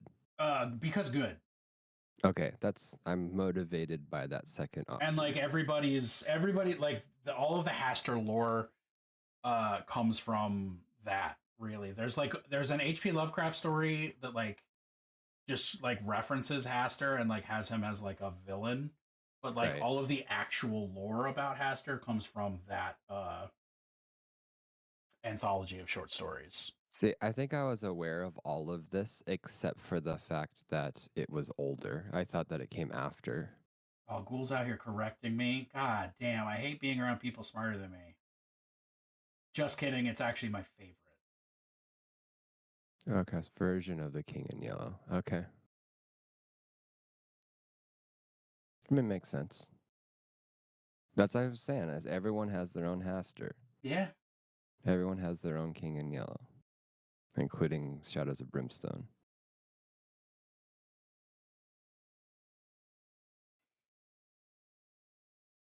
I corrected you on something Lovecraft. What did I fucking correct you on? I don't correct anything. I'm not. I do. Never mind. I'm gonna stop before I say something that's distinctly untrue about me. I will be back in a moment. Okay. It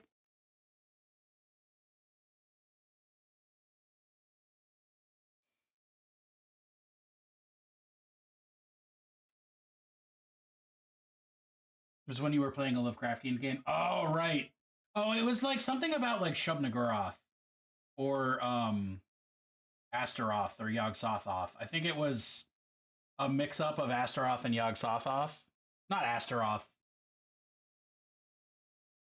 Because Astaroth's the demon. My brain is too full of words. Azathoth or Yog-Sothoth.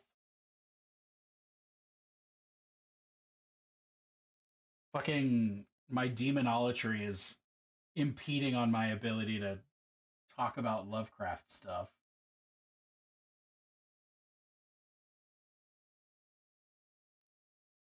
I like drawing kings in yellow in general. Fuck yeah. I think I've seen at least one of those, Moros, and it's great.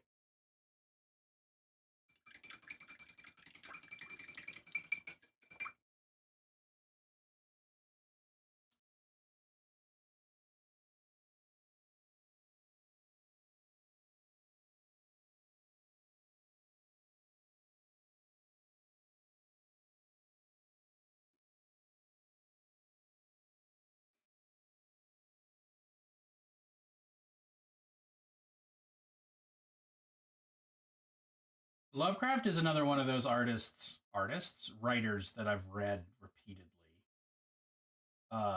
Which really, that fucking racist son of a bitch.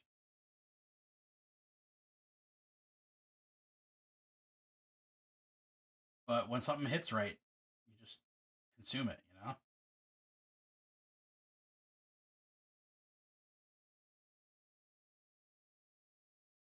Oh, I wanted to do that also. Sure. Flooding your Discord with pics of stuff I've done? Hell yeah. All right, I'm excited to look through that. I'm back. Jesse's back. Back again. Jesse's back. Tell a friend.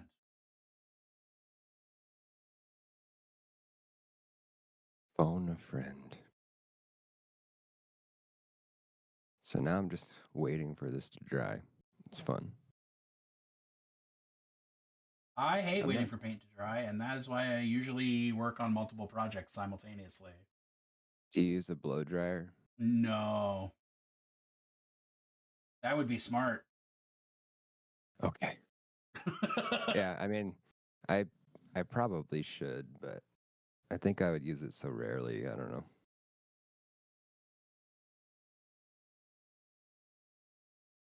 I'm so used to my workflow. I think that if I introduced a hair dryer, I would probably like stop using it.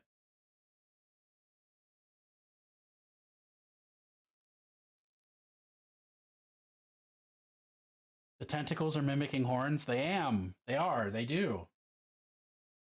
The horns are mimicking tentacles. The snozzberries taste like snozzberries. How close are you to finishing your model? To being done. Dun dun dun. Probably like another stream's worth, so like 3 or 4 hours, probably. But to being done with what I intend to get done today. No, I meant just in all the way. All the way. Yeah, once I finish the bone, the only stuff that I have left is like random details I've forgotten about, and all the fire. All the fire. All the fire. Okay. Of which there's a pretty decent amount. And I'm going to be fucking around with like fluorescent paints for that. So. And then you're just painting this for funsies? Yeah, I mean, I can use him in games of Warhammer, and I probably will at some point. But like, it's a cool model that my friend built for me. So yeah, I just want to paint it because it's fun to paint. Damn. Yeah, see, I don't know if I paint because it's fun or if I mean, I think I did, but then like once I started doing Twitch, like I'm not sure if I enjoy Twitch more than painting. Like I kind of feel like I paint just so I can go on Twitch. Interesting. Like, because like I was saying earlier, like performance and broadcasting, I think is more of a passion to me than painting is. Have you thought about streaming things that aren't painting? Yeah. But then like painting is more of a passion than those other things. Gotcha. So like there's layers. There's levels of passion there. Like I'm not very into video games. At one time before I started painting minis, I did a stream on sewing where I was altering my clothes. I know there's definitely some textile there's a whole textile community on Twitch. Yeah, I would imagine. I know I saw Riot Sister was doing cross stitch Yeah. the other night. I checked out. It was cool. I Fiber. What's fiber arts? Fiber arts. Yeah, I know. Painting is I don't know. I've always been a fucking art kid. And I like painting is just the thing that my brain settled on as like the thing that I like to do the most. Like I can draw. I can do other forms of like 2D visual art, but like painting miniatures just really hits right. Right. Well, Painting miniatures after like building them especially. right. Yeah. That's like I think I'm basically of the same description. Like I have an art background and I used to do a lot of 2D drawing and um I have to ask myself if the move to contrast was like a strictly technical move, like so that I could get more painted because I realized like the pace that I was painting layer painting at, like I would never have so much of my stuff would never be painted because I couldn't do it in my lifetime is how I felt. But I You were stable. Stash acquired beyond life expectancy. yes, stable. Um yeah, so but I do wonder if it's like just a craft now for me. Like maybe it was actually more satisfying when I was painting layers. And that's what I was going to do originally today, as I was gonna like challenge myself to just do like pick a mini and do a traditional layer painting. Bye, Moros. Thanks for hanging. Yeah, cheers. Um, I know many sewists. Crochet, cross stitch, embroidery. Okay. Nice meeting you, good Jesse. You as well. Yeah, that was fun.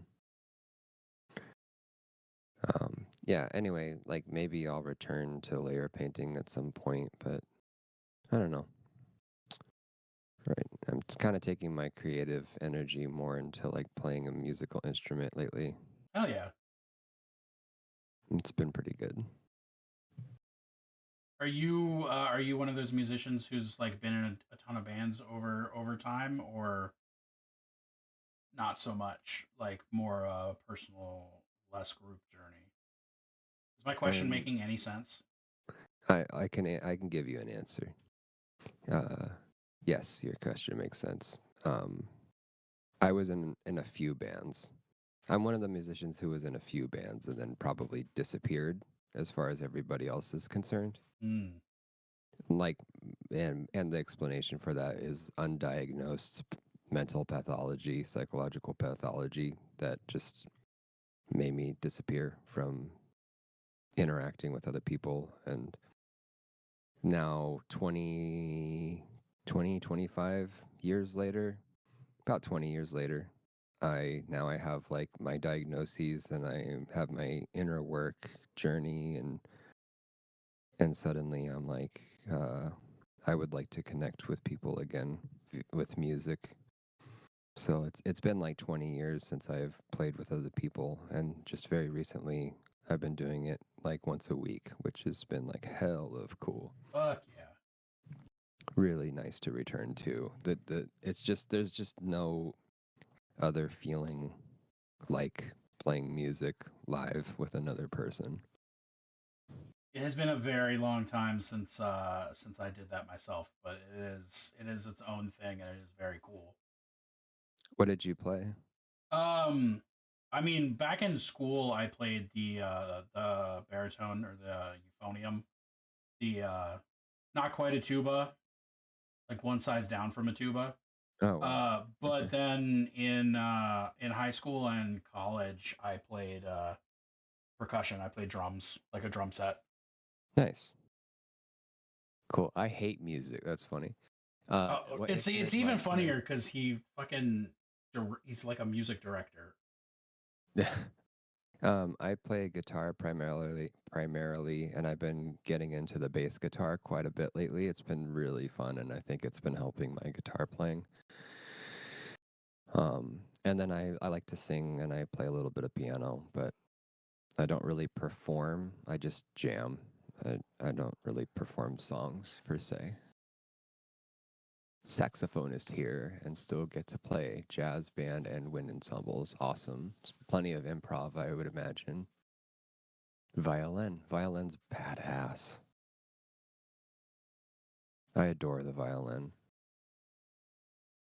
String instruments are so confusing to me. I am always in awe of people who can play them well, whether they're like violin or guitar or anything. Like, just Really? it feels like there's too many mental moving parts to That's like funny to be me able. Yeah. because it's the opposite for me. Because a wind instrument, because like a stringed instrument is basically the piano. Like every string is just like a separate piano because it's just melodically, it's just laid out in a strip.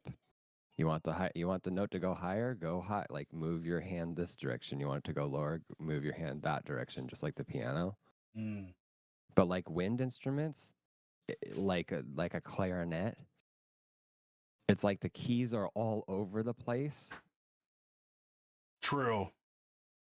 and like each instrument, I don't know because I never got into woodwind instruments. Maybe there's maybe amongst woodwind instruments there are constants, and maybe there aren't. But from the outside, it seems like there's no constants. So it's just like every woodwind instrument is just like